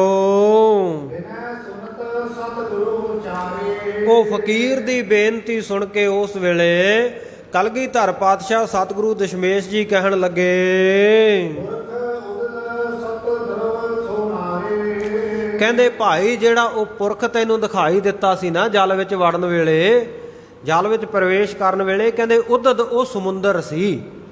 ਕਹਿੰਦੇ ਉਹ ਕੋਈ ਹੋਰ ਨਹੀਂ ਸੀ, ਉਹ ਸਮੁੰਦਰ ਸੀ ਜਿਹੜਾ ਤੈਨੂੰ ਨਾਲ ਲੈ ਕੇ ਗਿਆ। ਤੇ ਸਤਦਰਵ ਸੋ ਨਾਰੀ, ਤੇ ਜਿਹੜੀ ਉਹਦੀ ਨਾਰੀ ਉਹਦੀ ਇਸਤਰੀ ਹੈ ਉਹ ਸਤਲੁਜ ਨਦੀ ਹੈ। ਦੂਜੀ ਗੋਦਾਵਰੀ ਸੋ ਧਾਰਾ। ਹਾਂ ਕਹਿੰਦੇ ਜਿਹੜੀ ਉਹਨੇ ਕਿਹਾ ਵੀ ਦੂਜੀ ਇਸਤਰੀ ਕੋਲੇ 10 ਕਰੋੜ 70 ਲੱਖ ਪਿਆ ਹੈ, ਕਹਿੰਦੇ ਉਹਦੀ ਉਹ ਜਿਹੜੀ ਦੂਜੀ ਇਸਤਰੀ ਹੈ ਉਹ ਗੋਦਾਵਰੀ ਨਦੀ ਹੈ। ਜਿਨੋ ਸੁਨੇਹਾ ਤੋਹੇ ਉਚਾਰਾ। ਹਾਂ ਉਹਨਾਂ ਦਾ ਸੁਨੇਹਾ ਜਿਹੜਾ ਉਹ ਤੇਰੇ ਤਾਈਂ ਉਸ ਸਮੁੰਦਰ ਨੇ ਉਚਾਰ ਕੇ ਆਖਿਆ ਹੈ ਬੋਲ ਕੇ। ਸੋ ਲੇਖਾ ਹਮ ਸਮਝੈ ਸਾਰਾ। ਕਹਿੰਦੇ ਉਹ ਜਿਹੜਾ ਲੇਖਾ ਹੈ ਹਿਸਾਬ ਕਿਤਾਬ ਹੈ ਸਤਿਗੁਰ ਸੱਚੇ ਪਾਤਸ਼ਾਹ ਕਹਿੰਦੇ ਉਹ ਅਸੀਂ ਚੰਗੀ ਤਰ੍ਹਾਂ ਸਾਰਾ ਸਮਝ ਗਏ ਹਾਂ। ਸਰਬ ਇਕੱਤਰ ਜੋ ਧਰਿਓ ਉਧਾਰਾ। ਹਾਂ ਕਹਿੰਦੇ ਜਿੰਨਾ ਵੀ ਦਰਬ ਜਿੰਨਾ ਧਨ ਸੀ ਜਿੰਨੀ ਮਾਇਆ ਸੀ ਇਕੱਤਰ ਕਰਕੇ ਜਿਹੜੀ ਸ੍ਰੇਸ਼ਟ ਇਹ ਰੱਖੀ ਹੋਈ ਹੈ ਸਾਰੀ। ਸਿੱਖ ਪੁੱਤਰਾਂ ਕੋ ਲੈ ਹਮ ਦਹਿ। ਕਹਿੰਦੇ ਅਸੀਂ ਆਪਣੇ ਸਿੱਖ ਪੁੱਤਰਾਂ ਨੂੰ ਉਹ ਧਨ ਜਿਹੜਾ ਇਹਨਾਂ ਨਦੀਆਂ ਕੋਲੋਂ ਵਾਪਸ ਲੈ ਕੇ ਦੇਵਾਂਗੇ। ਪੰਥ ਜਗ ਕਹਿੰਦਾ ਮਹਾਰਾਜ ਸੱਚੇ ਪਾਤਸ਼ਾਹ ਕਦੋਂ ਲੈ ਕੇ ਦੇਵੋਗੇ? ਕਹਿੰਦੇ ਜਬ ਹੈ ਪੰਥ ਜਗ ਮੈਂ ਬਿਰਧ ਹੈ। ਕਹਿੰਦੇ ਜਦੋਂ ਪੰਥ ਦਾ ਬਹੁਤ ਵਾਧਾ ਇਸ ਸੰਸਾਰ ਵਿੱਚ ਦੁਨੀਆ ਵਿੱਚ ਹੋ ਜਾਵੇਗਾ ਰਾਜ ਕਰਨ ਕੀ ਲਾਇਕ ਹੋਵੈ। ਤੇ ਜਦੋਂ ਗੁਰੂ ਕੇ ਸਿੱਖ ਰਾਜ ਕਰਨ ਦੇ ਲਾਇਕ ਹੋ ਜਾਣਗੇ, ਰਾਜ ਕਰਨ ਕੀ ਲਾਇਕ ਹੋਵੇ। ਹੁਣ ਆਪਾਂ ਨੂੰ ਉਹ ਖਜ਼ਾਨਾ ਕਿਉਂ ਨਹੀਂ ਮਿਲਦਾ? ਆਪਣੇ ਵੀ ਮਨ ਵਿੱਚ ਤਾਂ ਗੱਲ ਚੱਲਦੀ ਹੋਊ ਵੀ ਅਸੀਂ ਵੀ ਸਿੱਖ ਹਾਂ, ਕਿਤੇ ਮਹਾਰਾਜ ਸਾਡੇ ਤੇ ਹੀ ਕਰ ਦੇਣ ਕਿਰਪਾ। ਉਹ ਜਿਹੜਾ ਇੰਨਾ 20 ਕਰੋੜ ਦਾ ਜਿਹੜਾ ਖਜ਼ਾਨਾ ਹੈ ਤੇ ਸਾਨੂੰ ਸਿੱਖ ਸਮਝ ਕੇ ਦੇ ਦੇਣ, ਅਸੀਂ ਵੀ ਤਾਂ ਸਤਿਗੁਰ ਦੇ ਪੁੱਤਰ ਹੀ ਕਹਾਉਂਦੇ ਆ। ਪਰ ਸਤਿਗੁਰ ਨੇ ਜਿਹੜਾ ਇਹ ਵਚਨ ਕੀਤਾ ਨਾ, ਕਹਿੰਦੇ ਰਾਜ ਕਰਨ ਕੀ ਲਾਇਕ ਹੋਵੇ। ਅਸੀਂ ਰਾਜ ਕਰਨ ਦੇ ਲਾਇਕ ਨਹੀਂ ਹੋਏ ਹਲੇ ਤੱਕ। ਰਾਜ ਕਰੇਗਾ ਖਾਲਸਾ ਆਕੀ ਰਹੇ ਨਾ ਕੋਈ। ਆਪਾਂ ਪੜ੍ਹਦੇ ਤਾਂ ਹੈਗੇ ਆ ਪਰ ਸਾਡੇ ਮਨ ਤਾਂ ਹਲੇ ਆਕੀ ਹੈ ਗੁਰੂ ਤੋਂ। ਸਾਡੇ ਮਨ ਤਾਂ ਗੁਰੂ ਦੇ ਅਨੁਸਾਰੀ ਹੋਏ ਹੀ ਨਹੀਂ ਪੂਰੀ ਤਰ੍ਹਾਂ। ਜਦੋਂ ਅਸੀਂ ਐ ਲਾਇਕ ਹੋ ਗਏ ਨਾ ਰਾਜ ਕਰਨ ਦੇ, ਸਤਿਗੁਰ ਸੱਚੇ ਪਾਤਸ਼ਾਹ ਕਹਿੰਦੇ ਜਦੋਂ ਮੇਰੇ ਸਿੱਖ ਪੁੱਤ ਲਾਇਕ ਹੋ ਗਏ ਉਦੋਂ ਕਹਿੰਦੇ ਮੈਂ ਇਹਨਾਂ ਨੂੰ ਇਹ ਖਜ਼ਾਨਾ ਦੇਵਾਂਗਾ। ਤੇ ਹੁਣ ਭਾਈ ਇਹ ਤਾਂ ਖਾਲਸਿਆਂ ਤੇ ਡਿਪੈਂਡ ਕਰਦਾ ਹੈ, ਖਾਲਸਿਆਂ ਤੇ ਨਿਰਭਰ ਕਰਦਾ ਹੈ ਵੀ ਆਪਾਂ ਲਾਇਕ ਪੁੱਤਰ ਗੁਰੂ ਦੇ ਕਦੋਂ ਬਣਨਾ ਹੈ। ਜਦੋਂ ਆਪਾਂ ਨਲਾਇਕੀ ਛੱਡਤੀ ਉਸੇ ਵੇਲੇ ਸਤਿਗੁਰੂ ਨੇ ਸਾਡੇ ਤੇ ਇਹ ਕਿਰਪਾ ਕਰ ਦੇਣੀ ਹੈ। ਸਤਿਗੁਰੂ ਜੀ ਕਹਿੰਦੇ ਜਦੋਂ ਰਾਜ ਕਰਨ ਦੇ ਲਾਇਕ ਹੋ ਗਏ ਉਦੋਂ ਖਜ਼ਾਨਾ ਦੇ ਦੇਵਾਂਗਾ। ਕਹਿੰਦੇ ਜਦੋਂ ਇਹ ਅਵਨੀ ਤੋਂ, ਇਹ ਧਰਤੀ ਤੋਂ ਦੁਸ਼ਟਾਂ ਨੂੰ ਖੋਹ ਦੇਣਗੇ, ਜ਼ੁਲਮਾਂ ਦਾ ਔਰ ਜ਼ਾਲਮਾਂ ਦਾ ਨਾਸ਼ ਕਰ ਦੇਣਗੇ। ਹੁਣ ਸਮਝਿਓ ਖਾਲਸਾ ਜੀ, ਸਾਰੇ ਆਪਣੇ ਵਾਸਤੇ ਨਹੀਂ ਕਹਿੰਦੇ, ਉਹਨਾਂ ਵਿੱਚੋਂ ਇੱਕੋ ਹੀ ਸਿੱਖ ਹੋਊਗਾ। ਉਹ ਭਗਤੀ ਸ਼ਕਤੀ ਵਾਲਾ ਸੰਤ ਸਿਪਾਹੀ ਕਹਿੰਦੇ ਆਊਗਾ। ਕਹਿੰਦੇ ਤਿੰਨ ਮੈਂ ਏਕ ਸਿੱਖ ਹੋਇ ਭਾਰਾ। ਉਹ ਭਾਰੀ ਬਲ ਵਾਲਾ, ਭਾਰੀ ਭਗਤੀ ਸ਼ਕਤੀ ਵਾਲਾ ਕੋਈ ਸੰਤ ਸਿਪਾਹੀ ਆਵੇਗਾ। ਆਪਣੇ ਹੱਥੀ ਨਹੀਂ ਕੁਝ ਹੋਣਾ। ਸਤਿਗੁਰ ਸੱਚੇ ਪਾਤਸ਼ਾਹ ਕਹਿੰਦੇ ਤਿਸ ਹੱਥੀ ਲੇਖਾ ਹੋਏ ਸਾਰਾ। ਸਾਰਾ ਹਿਸਾਬ ਕਿਤਾਬ ਉਹ ਮਹਾਂਪੁਰਖ ਕਰੇਗਾ। ਕਹਿੰਦੇ ਉਹ ਲੈ ਲਵੇਗਾ ਆ ਕੇ ਇਹ ਸਾਰਾ ਖਜ਼ਾਨਾ ਨਿਜ ਮਾਤਾ ਸਹਿਤ। ਮਾਤਾ ਧਰਤ ਮਹੱਤਾ ਨਾ, ਕਹਿੰਦੇ ਜਦੋਂ ਉਹ ਧਰਤੀ ਮਾਤਾ ਦੇ ਉੱਤੇ ਉਹਦਾ ਰਾਜ ਹੋ ਗਿਆ, ਧਰਤੀ ਮਾਤਾ ਨੂੰ ਵੀ ਲੈ ਲਵੇਗਾ, ਭਾਵ ਰਾਜ ਹੋ ਜਾਵੇਗਾ ਧਰਤੀ ਦੇ ਉੱਤੇ, ਤੇ ਇਹ ਖਜ਼ਾਨਾ ਵੀ ਲੈ ਲਵੇਗਾ। ਹਾਂ, ਤੇ ਕਹਿੰਦੇ ਇਹ ਸਮਝ ਜਾਣਗੇ ਕਿ ਇਹ ਜਿਹੜਾ ਸਾਰਾ ਲੇਖਾ ਜੋਖਾ ਬਹੁਤ ਵੱਡਾ ਹੈ। ਇਸੇ ਕਰਕੇ ਕਹਿੰਦੇ ਅਸੀਂ 2 ਵਾਰੀ ਮੁਖਾਰਬਿੰਦ ਤੋਂ ਬਚਨ ਆਖਿਆ ਹੈ। ਕਹਿੰਦੇ ਫਕੀਰਾ ਅਸੀਂ 2 ਵਾਰੀ ਆਖਿਆ ਸੀ ਨਾ ਕਿ ਭਲਾ ਹੈ, ਭਲਾ ਹੈ। ਕਹਿੰਦੇ ਅਸੀਂ ਇਹ ਸਾਰਾ ਕੁਝ ਚੰਗੀ ਤਰ੍ਹਾਂ ਜਾਣ ਲਿਆ ਸੀ। ਸਭ ਕੁਝ ਜਾਣ ਕੇ ਤੇ ਭਲਾ ਭਲਾ ਆਖਿਆ। ਤੂੰ ਵੀ ਇਸ ਗੱਲ ਨੂੰ ਚੰਗੀ ਤਰ੍ਹਾਂ ਜਾਣ ਲੈ ਕਿ ਸਭ ਕੁਝ ਚੰਗਾ ਹੋਵੇਗਾ, ਬਹੁਤ ਅੱਛਾ ਹੋਵੇਗਾ। ਹੇ ਫਕੀਰਾ, ਹੇ ਰੱਬ ਦੇ ਬੰਦਿਆ, ਇਹ ਬਿਲਕੁਲ ਸੱਚ ਗੱਲ ਹੈ। ਹਾਂ, ਕਹਿੰਦੇ ਜੋ ਤੂੰ ਦੱਸਿਆ ਆ ਕੇ, ਜੋ ਉਹਨਾਂ ਨੇ ਕਿਹਾ, ਇਹ ਸਭ ਕੁਝ ਸੱਚੋ ਸੱਚ ਹੈ। ਜਿਹੜਾ ਕੁਝ ਤੂੰ ਦੱਸਿਆ ਅਸੀਂ ਸਮਝ ਗਏ ਹਾਂ। ਇਉਂ ਸਤਿਗੁਰਾਂ ਦੇ ਬਚਨ ਸੁਣ ਕੇ ਉਹ ਫਕੀਰ ਝੁਕ ਕੇ ਸਤਿਗੁਰੂ ਜੀ ਦੇ ਚਰਨੀ ਪੈ ਗਿਆ, ਨਮਸਕਾਰ ਕੀਤੀ ਉਸਨੇ। ਉਸ ਵੇਲੇ ਸਤਿਗੁਰ ਸੱਚੇ ਪਾਤਸ਼ਾਹ ਜੀ ਤੋਂ ਜਾਣਨ ਦੀ ਇੱਛਾ ਰੱਖਦੇ ਹੋਏ ਕਹਿਣ ਲੱਗਾ,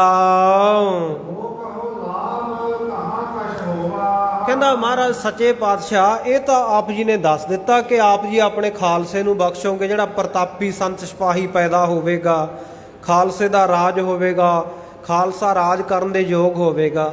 ਤੇ ਮਹਾਰਾਜ ਫਿਰ ਮੈਂ ਆਪ ਜੀ ਨੂੰ ਇਹ ਸੁਨੇਹਾ ਲੈ ਕੇ ਉਹਨਾਂ ਤੋਂ ਤੇ ਆਪ ਜੀ ਤੱਕ ਪਹੁੰਚਾਇਆ ਵੀ ਮੈਨੂੰ ਕੋਈ ਫਾਇਦਾ ਹੋਊਗਾ ਇਹਦਾ। ਕਹਿੰਦਾ ਮਹਾਰਾਜ ਸੱਚੇ ਪਾਤਸ਼ਾਹ ਮੈਨੂੰ ਦੱਸੋ ਕਿ ਮੈਨੂੰ ਵੀ ਇਸ ਗੱਲ ਦਾ ਕੋਈ ਲਾਭ ਹੋਵੇਗਾ ਜਾਂ ਨਹੀਂ। ਮਹਾਰਾਜ ਸੱਚੇ ਪਾਤਸ਼ਾਹ ਮੈਂ ਆਪ ਜੀ ਦੇ ਆ ਕੇ ਦੀਦਾਰ ਕੀਤੇ ਹਨ। ਉਸ ਵੇਲੇ ਸਤਿਗੁਰ ਪਾਤਸ਼ਾਹ ਜੀ ਖੁਸ਼ ਹੋ ਕੇ ਮੁਸਕਰਾਉਣ ਲੱਗੇ, ਥੋੜਾ ਥੋੜਾ ਹੱਸ ਪਏ। ਕਹਿੰਦੇ ਫਕੀਰਾ ਤੈਨੂੰ ਵੀ ਕੋਈ ਗੱਲ ਨਹੀਂ, ਤੈਨੂੰ ਵੀ ਹਿੱਸਾ ਮਿਲੂਗਾ। ਪੰਥ ਵਿਖੇ ਤੁਮ ਉਪਜੋ ਆਏ। ਕਹਿੰਦੇ ਤੂੰ ਵੀ ਸਾਡੇ ਪੰਥ ਵਿੱਚ ਪੈਦਾ ਹੋ ਜਾ। ਹਾਂ, ਕਹਿੰਦੇ ਤੇਰੀ ਤਪੱਸਿਆ ਦਾ, ਤੇਰੀ ਬੰਦਗੀ ਦਾ ਜਿੰਨਾ ਫਲ ਹੈ, ਕਹਿੰਦੇ ਉਹਦੇ ਨਾਲ ਕਹਿੰਦੇ ਤੂੰ ਵੀ ਪਦਾਰਥਾਂ ਦਾ ਭੋਗ ਲਈ। ਇਸ ਮਾਇਆ ਦੇ ਵਿੱਚੋਂ ਕਹਿੰਦੇ ਤੈਨੂੰ ਵੀ ਹਿੱਸਾ ਮਿਲ ਜਾਵੇਗਾ, ਤੂੰ ਵੀ ਸੁੱਖ ਪ੍ਰਾਪਤ ਕਰ ਲਵੀਂ ਪਦਾਰਥਾਂ ਦੇ। ਕਹਿੰਦੇ ਤੂੰ ਵੀ ਥੋੜੀ ਜੀ ਧਰਤੀ ਲੈ ਕੇ ਕਹਿੰਦੇ ਉਹਦੇ ਉੱਤੇ ਆਪਣਾ ਰਾਜ ਸਥਾਪਿਤ ਕਰ ਲਵੀਂ। ਹਾਂ, ਜਿਸ ਪ੍ਰਕਾਰ ਦੀ ਤੂੰ ਕਰਨੀ ਕੀਤੀ ਹੈ, ਇਹ ਚੰਗਾ ਕੰਮ ਕੀਤਾ, ਸੁਨੇਹਾ ਲੈ ਕੇ ਆਇਆ, ਜਾਂ ਜਿਹੜੀ ਤੇਰੀ ਕਰਨੀ ਕਮਾਈ ਹੈ, ਤੂੰ ਬਹੁਤ ਭਗਤੀ ਤਪੱਸਿਆ ਬੰਦਗੀ ਕੀਤੀ ਹੈ, ਇਹਦਾ ਫਲ ਤੈਨੂੰ ਇਹ ਸਭ ਕੁਝ ਪ੍ਰਾਪਤ ਹੋਏਗਾ ਜਿਸ ਤਰ੍ਹਾਂ ਦੀ ਤੇਰੀ ਕਰਨੀ ਹੈ। ਫਕੀਰ ਨੇ ਜਿਸ ਵੇਲੇ ਜਾਣਿਆ ਕਿ ਸਤਿਗੁਰ ਸੱਚੇ ਪਾਤਸ਼ਾਹ ਜੀ ਨੇ ਕਿਰਪਾ ਦ੍ਰਿਸ਼ਟੀ ਕਰ ਦਿੱਤੀ ਹੈ, ਮਿਹਰ ਕਰ ਦਿੱਤੀ ਹੈ, ਉਸ ਵੇਲੇ ਇਹ ਜਿਹੜਾ ਫਕੀਰ ਸੀ ਸਤਿਗੁਰ ਸੱਚੇ ਪਾਤਸ਼ਾਹ ਜੀ ਨੂੰ ਬਿਨੈ ਕਰਨ ਲੱਗਿਆ, ਹੱਥ ਜੋੜ ਕੇ ਬੇਨਤੀ ਕਹਿਣ ਲੱਗਾ, ਮਹਾਰਾਜ ਸੱਚੇ ਪਾਤਸ਼ਾਹ ਸਤ ਵਚਨ ਹੈ ਜੋ ਆਪ ਜੀ ਨੇ ਕਹਿ ਦਿੱਤਾ ਉਹ ਤਾਂ ਠੀਕ ਹੈ, ਤੇ ਮਹਾਰਾਜ ਸੱਚੇ ਪਾਤਸ਼ਾਹ ਵੱਡੀ ਕਿਰਪਾ ਇਹ ਕਰਿਓ ਕਿ ਮੈਂ ਇਹ ਪਦਾਰਥਾਂ ਦੇ ਭੋਗਣ ਦੇ ਵਿੱਚ ਹੀ ਨਾ ਰਹਿ ਜਾਵਾਂ, ਭਵਜਲ ਤੋਂ ਵੀ ਮੈਨੂੰ ਬਚਾ ਲਿਓ, ਸੰਸਾਰ ਸਮੁੰਦਰ ਤੋਂ ਮੈਨੂੰ ਪਾਰ ਕਰ ਦੇਵੋ। ਮਹਾਰਾਜ ਸੱਚੇ ਪਾਤਸ਼ਾਹ ਕਿਤੇ ਮੈਂ ਭੋਗਾਂ ਦੇ ਰੋਗ ਦੇ ਵਿੱਚ ਹੀ ਨਾ ਪੈ ਜਾਵਾਂ। ਆਪ ਜੀ ਨੇ ਮਾਇਆ ਤਾਂ ਬਹੁਤ ਬਖਸ਼ ਦਿੱਤੀ, ਰਾਜ ਭਾਗ ਬਖਸ਼ਣ ਦੇ ਵੀ ਵਚਨ ਕਰ ਦਿੱਤੇ, ਭੋਗ ਰੋਗ ਮਹਿ ਨਾਹਿ ਨ ਪਾਵੈ। ਮਹਾਰਾਜ ਸੱਚੇ ਪਾਤਸ਼ਾਹ ਕਿਤੇ ਮੈਂ ਇਹ ਭੋਗਾਂ ਦੇ ਰੋਗ ਦੇ ਵਿੱਚ ਨਾ ਪੈ ਜਾਵਾਂ। ਭੋਗੰ ਤਾਂ ਰੋਗੰ ਬਾਣੀ ਵਿੱਚ ਵਚਨ ਆਉਂਦੇ ਆ ਨਾ ਕਿ ਜਿੰਨੇ ਸੰਸਾਰ ਦੇ ਪਦਾਰਥ ਆ, ਜਦੋਂ ਬੰਦਾ ਇਹਨਾਂ ਨੂੰ ਭੋਗਦਿਆਂ ਇਹਨਾਂ ਵਿੱਚ ਖਚਿਤ ਹੋ ਜਾਂਦਾ ਤਾਂ ਇਹ ਰੋਗ ਬਣ ਕੇ ਖੜੇ ਹੋ ਜਾਂਦੇ ਆ। ਸਿਰਫ ਭੋਗਾਂ ਵਿੱਚ ਹੀ ਖਚਿਤ ਹੋ ਗਿਆ, ਪਰਮੇਸ਼ਰ ਵਸਾਰ ਦਿੱਤਾ ਦਾਤ ਪਿਆਰੀ, ਵਿਸਰਿਆ ਦਾਤਾਰਾ, ਜਾਣੈ ਨਾਹੀ ਮਰਨ ਵਿਚਾਰਾ। ਜਦੋਂ ਇਹ ਅਵਸਥਾ ਹੋ ਜਾਂਦੀ ਹੈ ਤੇ ਫਿਰ ਜਿਹੜੇ ਭੋਗ ਆ ਉਹ ਰੋਗ ਬਣ ਜਾਂਦੇ ਆ। ਮਹਾਰਾਜ ਕਿਰਪਾ ਕਰਿਓ, ਭੋਗ ਰੋਗ ਮੈਂ ਨਾਹਿਨ ਪਾਵੋ, ਭੋਗਾਂ ਕਰਕੇ ਮੈਨੂੰ ਕਿਤੇ ਰੋਗਾਂ ਦੇ ਵਿੱਚ ਨਾ ਪਾ ਦੇਵੋ। ਮਹਾਰਾਜ ਸੱਚੇ ਪਾਤਸ਼ਾਹ ਜੋ ਹੱਕ ਸੱਚ ਹੈ, ਜੋ ਖੁਦਾ ਅੱਲਾਹ ਤਾਲਾ ਹੈ, ਉਹਦੇ ਵਿੱਚ ਮੇਰਾ ਮਿਲਾਪ ਕਰਾ ਦੇਵੋ। ਮਹਾਰਾਜ ਸੱਚੇ ਪਾਤਸ਼ਾਹ ਜਿਸ ਕਰਕੇ ਮੇਰਾ ਆਵਾਗਮਨ ਮਿਟ ਜਾਵੇ, ਆਪ ਜੀ ਕਿਰਪਾ ਕਰਕੇ ਮੇਰਾ ਆਉਣ ਜਾਣ ਭਾਵ ਜਨਮ ਮਰਨ ਕੱਟ ਦਿਓ। ਉਸ ਵੇਲੇ ਮਾਲਕ ਕਲਗੀਧਰ ਦਸ਼ਮੇਸ਼ ਪਿਤਾ ਸ੍ਰੀ ਗੁਰੂ ਗੋਬਿੰਦ ਸਿੰਘ ਸਾਹਿਬ ਮਹਾਰਾਜ ਫਕੀਰ ਦੀ ਗੱਲ ਸੁਣ ਕੇ ਕਹਿਣ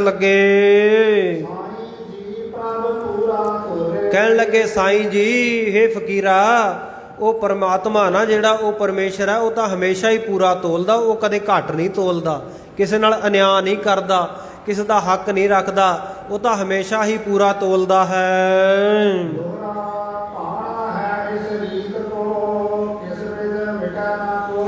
ਸਤਿਗੁਰ ਸੱਚੇ ਪਾਤਸ਼ਾਹ ਜੀ ਕਹਿੰਦੇ ਜਿਵੇਂ ਉਹਦਾ ਭਾਣਾ ਹੈ, ਹੁਕਮ ਹੈ, ਉਸੇ ਪ੍ਰਕਾਰ ਦੀ ਰੀਤੀ ਹੁੰਦੀ ਆ, ਉਸੇ ਪ੍ਰਕਾਰ ਦਾ ਵਰਤਦਾ ਹੈ। ਸੋ ਉਹਦਾ ਭਾਣਾ ਹੈ, ਇਸ ਪ੍ਰਕਾਰ ਦੀ ਰੀਤੀ ਹੋਵੇਗੀ। ਸਤਿਗੁਰ ਸੱਚੇ ਪਾਤਸ਼ਾਹ ਜੀ ਕਹਿੰਦੇ ਕਿਸ ਵਿਧ ਮਿਟੈ ਨਾ ਕੋਏ, ਕਿਸੇ ਤਰੀਕੇ ਉਹਦਾ ਭਾਣਾ, ਉਹਦਾ ਹੁਕਮ ਟਾਲਿਆ ਨਹੀਂ ਜਾ ਸਕਦਾ, ਉਹਦਾ ਭਾਣਾ ਮੋੜ ਨਹੀਂ ਸਕਦਾ।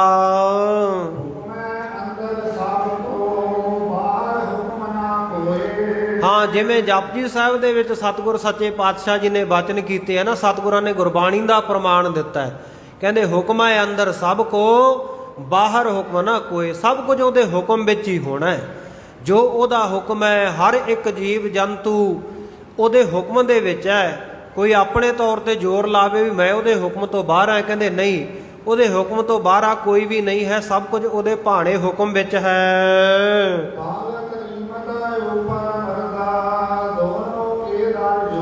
ਹਾਂ, ਕਹਿੰਦੇ ਤਲ ਤ੍ਰੀਮਤ ਹੇਠਾਂ ਇਸਤਰੀ ਤੇ ਉੱਪਰ ਮਰਦ।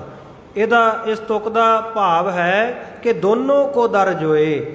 ਕਹਿੰਦੇ ਜਿਹੜੇ ਦੋਨਾਂ ਦੇ ਦਰ ਨੂੰ ਦੇਖ ਲੈਂਦਾ, ਜਿਹੜਾ ਤ੍ਰੀਮਤ ਨਾਮ ਹੈ ਮਾਇਆ ਦਾ, ਲక్ష్ਮੀ ਦਾ, ਤੇ ਇਸੇ ਤਰ੍ਹਾਂ ਮਰਦ ਜੋ ਏਕਾ ਪੁਰਖ ਸਬਾਈ ਨਾਰ, ਉਹ ਅਕਾਲ ਪੁਰਖ ਵਾਹਿਗੁਰੂ ਹੈ। ਕਹਿੰਦੇ ਉੱਪਰ ਭਾਵ ਤੇਰੇ ਸਿਰ ਦੇ ਉੱਤੇ ਹੱਥ ਹੋਵੇਗਾ, ਉਹ ਮਰਦ ਦਾ, ਪਰਮੇਸ਼ਰ ਦਾ, ਤੇ ਤੇਰੇ ਪੈਰਾਂ ਦੇ ਥੱਲੇ ਜਿਹੜੀ ਤ੍ਰੀਮਤ ਹੈ, ਲక్ష్ਮੀ ਹੈ, ਇਹ ਤੇਰੇ ਚਰਨਾਂ ਵਿੱਚ ਹੋਵੇਗੀ। ਜਦੋਂ ਪਰਮਾਤਮਾ ਦਾ ਹੱਥ ਸਿਰ ਤੇ ਹੋਵੇਗਾ ਤੇ ਮਾਇਆ ਤਾਂ ਚਰਨਾਂ ਵਿੱਚ ਆਪਣੇ ਆਪ ਹੀ ਹੋਏਗੀ। ਕਹਿੰਦੇ ਤਲ ਤ੍ਰੀਮਤ ਉੱਪਰ ਮਰਦ, ਦੋਨੋਂ ਕੋ ਦਰ ਜੋਏ। ਕਹਿੰਦੇ ਫਿਰ ਜਿਹੜਾ ਇਹਨਾਂ ਦੋਵਾਂ ਦੇ ਵਿਚਕਾਰ ਹੁੰਦਾ ਹੈ, ਸਭ ਸਾਬਤ ਰਹਿ ਨਾ ਕੋਏ। ਕਹਿੰਦੇ ਜਿਹਨੇ ਦਰਸ਼ਨ ਕਰ ਲਏ, ਦੀਦਾਰ ਕਰ ਲਏ, ਸਮਝ ਗਿਆ ਇਸ ਬਾਤ ਨੂੰ, ਸਤਿਗੁਰਾਂ ਦੇ ਇਸ ਫੈਸਲੇ ਨੂੰ, ਅਕਾਲ ਪੁਰਖ ਦੇ ਫੈਸਲੇ ਨੂੰ, ਕਹਿੰਦੇ ਉਹ ਸਾਬਤ ਰਹਿੰਦਾ ਹੈ। ਤੇ ਕਹਿੰਦੇ ਜਿਹੜਾ ਕੋਈ ਹੋਰ ਹੈ ਸਮਝਦਾ ਨਹੀਂ ਇਹ ਗੱਲ ਨੂੰ, ਫਿਰ ਗੁਰਬਾਣੀ ਦੇ ਵਚਨ ਵੀ ਆਉਂਦੇ ਆ ਨਾ, ਦੋਏ ਪੁੜ ਚੱਕੀ ਜੋੜ ਕੇ ਪੀਸਣ ਆਏ ਬਹਿਠ। ਸੋ ਕਹਿੰਦੇ ਜਦੋਂ ਇਹ ਦੋਵੇਂ ਪੁੜਾਂ ਦੇ ਵਿੱਚ ਜਿਹੜਾ ਆ ਜਾਂਦਾ ਮਾਇਆ ਤੇ ਪਰਮੇਸ਼ਰ ਦੇ ਵਿਚਕਾਰ, ਤੇ ਕਹਿੰਦੇ ਫਿਰ ਜਿਹੜਾ ਇਹਨਾਂ ਦੇ ਵਿੱਚ ਪੀਸਿਆ ਜਾਂਦਾ ਉਹ ਤੇ ਖਤਮ ਹੋ ਜਾਂਦਾ। ਜਿਹੜਾ ਰੱਬ ਦੇ ਨਾਂ ਦੀ ਗੱਲ ਨੂੰ ਸਮਝ ਲੈਂਦਾ ਵੀ ਮੇਰਾ ਰੱਬ ਵੱਲ ਮੂੰਹ ਹੋਣਾ ਚਾਹੀਦਾ, ਮਾਇਆ ਵਿੱਚ ਗੁਲਤਾਨ ਨਾ ਹੋਵਾਂ, ਉਹਦੇ ਫੈਸਲੇ ਨੂੰ ਸਮਝ ਲੈਂਦਾ ਹੈ, ਉਹਨੂੰ ਦੀਦਾਰ ਹੋ ਜਾਂਦੇ ਹਨ। ਸੁਣ ਕਲਗੀਧਰ ਕੇ ਬਚਨਾ ਖੁਸ਼ੀ ਭਇਓ ਮਨ ਮਾਹੇ। ਕਲਗੀਧਰ ਦਸ਼ਮੇਸ਼ ਪਿਤਾ ਸ੍ਰੀ ਗੁਰੂ ਗੋਬਿੰਦ ਸਿੰਘ ਸਾਹਿਬ ਮਹਾਰਾਜ ਦੇ ਬਚਨ ਸੁਣ ਕਰਕੇ ਫਕੀਰ ਦੇ ਮਨ ਵਿੱਚ ਬਹੁਤ ਖੁਸ਼ੀ ਹੋਈ। ਜਿਤ ਇੱਛਾ ਤਿਤ ਕੋ ਗਇਓ ਗੁਰ ਦਰਸ਼ਨ ਕੋ ਚਾਹੇ। ਹਾਂ, ਜੋ ਇਹਦੇ ਮਨ ਦੀ ਇੱਛਾ ਸੀ ਉਹ ਸੰਪੂਰਨ ਹੋ ਗਈ। ਗੁਰ ਦਰਸ਼ਨ ਕੋ ਚਾਹੇ, ਗੁਰੂ ਦਰਸ਼ਨਾਂ ਦੀ ਇਹਨੂੰ ਚਾਹਨਾ ਸੀ, ਇੱਛਾ ਸੀ, ਇਹਦੇ ਮਨ ਦੀ ਭਾਵਨਾ ਸੀ ਕਿ ਮੈਂ ਗੁਰੂ ਦੇ ਦਰਸ਼ਨ ਕਰਾਂ। ਸੋ ਸਤਿਗੁਰੂ ਸੱਚੇ ਪਾਤਸ਼ਾਹ ਜੀ ਦੇ ਦਰਸ਼ਨ ਦਿਦਾਰੇ ਕਰਕੇ ਤੇ ਮੱਕੇ ਦੀ ਯਾਤਰਾ ਦੇ ਸਮਾਨ ਫਲ ਜਾਣ ਕੇ ਇਹ ਫਕੀਰ ਉੱਥੋਂ ਫਿਰ ਜਿੱਧਰ ਨੂੰ ਇਹਦਾ ਮੁਖ ਹੋਇਆ ਉਧਰ ਨੂੰ ਰੁਖਸਤ ਹੋ ਗਿਆ, ਚਲਿਆ ਗਿਆ ਸ਼੍ਰੀ ਅਨੰਦਪੁਰ ਸਾਹਿਬ ਤੋਂ। ਇੱਥੇ ਇਸ ਪ੍ਰਸੰਗ ਦੀ ਸਮਾਪਤੀ ਹੈ। ਇੱਕ ਫਕੀਰ ਨੇ ਫੁੱਲਾਂ ਦਾ ਬੁੱਕ ਸਤਿਗੁਰੂ ਜੀ ਨੂੰ ਭੇਟਾ ਕਰਨਾ, ਇਸ ਪ੍ਰਸੰਗ ਦੀ ਇਸ ਅੰਸੂ ਦੀ 23ਵੀਂ ਦੀ ਇੱਥੇ ਸਮਾਪਤੀ ਹੈ। ਕੱਲ ਨੂੰ 24ਵਾਂ ਜਿਹੜਾ ਅੰਸੂ ਹੈ, 24ਵਾਂ ਅਧਿਆਏ ਇਸ 5ਵੀਂ ਰੁੱਤ ਦਾ ਸ਼ੁਰੂ ਹੋਵੇਗਾ। ਕਵੀਆਂ ਦੇ ਨਾਲ ਸਤਿਗੁਰਾਂ ਨੇ ਪ੍ਰਸ਼ਨ ਉੱਤਰ ਕਰਨੇ। ਸੋ ਹੁਣ ਜਿਹੜੇ ਅੱਗੇ ਪ੍ਰਸੰਗ ਆਉਣਗੇ ਉਹ ਥੋੜ੍ਹੇ ਜਿਹੇ ਸੂਖਮ ਬਿਰਤੀ ਦੇ ਨਾਲ ਸਮਝਣ ਵਾਲੇ ਹੋਣਗੇ। ਥੋੜ੍ਹੀ ਜਿਹੀ ਮਹਿੰਗੀ ਕਥਾ ਆ ਰਹੀ ਹੈ 5ਵੀਂ ਰੁੱਤ ਦੀ। ਸੋ ਆਪਾਂ ਥੋੜ੍ਹਾ ਥੋੜ੍ਹਾ ਕਰਕੇ ਇਸੇ ਤਰ੍ਹਾਂ ਗੁਰੂ ਕਿਰਪਾ ਕਰਨ, ਸਤਿਗੁਰੂ ਸੱਚੇ ਪਾਤਸ਼ਾਹ ਆਪ ਕਿਰਪਾ ਕਰਕੇ ਸੇਵਾ ਲੈਣਗੇ। ਸਤਿਗੁਰੂ ਸੱਚੇ ਪਾਤਸ਼ਾਹ ਦੇ ਚਰਨਾਂ ਵਿੱਚ ਅਰਦਾਸ ਕਰਿਓ, ਹੋਈਆਂ ਭੁੱਲਾਂ ਚੁੱਕਾਂ ਦੀ ਖਿਮਾ, ਸ਼ੁੱਧਤਾ ਵਾਸਤੇ ਗਰੀਬ ਨਿਵਾਜ ਸੱਚੇ ਪਾਤਸ਼ਾਹ ਸਮਤ ਬਖਸ਼ਣ। ਆਓ ਸਮਾਪਤੀ ਦੀਆਂ 2 ਤੁਕਾਂ ਪੜ੍ਹ ਕੇ ਅਰਦਾਸ ਵਿੱਚ ਸ਼ਾਮਲ ਹੋਈਏ ਜੀ। ਸੁਣ ਕਲਗੀਧਰ ਕੇ ਬਚਨਾ ਖੁਸ਼ੀ ਭਇਓ ਮਨ ਮਾਹੇ। ਜਿਤ ਇੱਛਾ ਤਿਤ ਕੋ ਗਇਓ ਗੁਰ ਦਰਸ਼ਨ ਕੋ ਚਾਹੇ। हे गोविंद हे गोपाल हे दयाल लाल, प्राणनाथ नाथ सखे दीन दर्द निवार। हे समर्थ आगम पूरन मोहे मया तार। अंधकूप महाभयान नानक पार उतार। वाहिगुरु जी का खालसा वाहिगुरु जी की फतेह। तू ठाकुर तुम आपै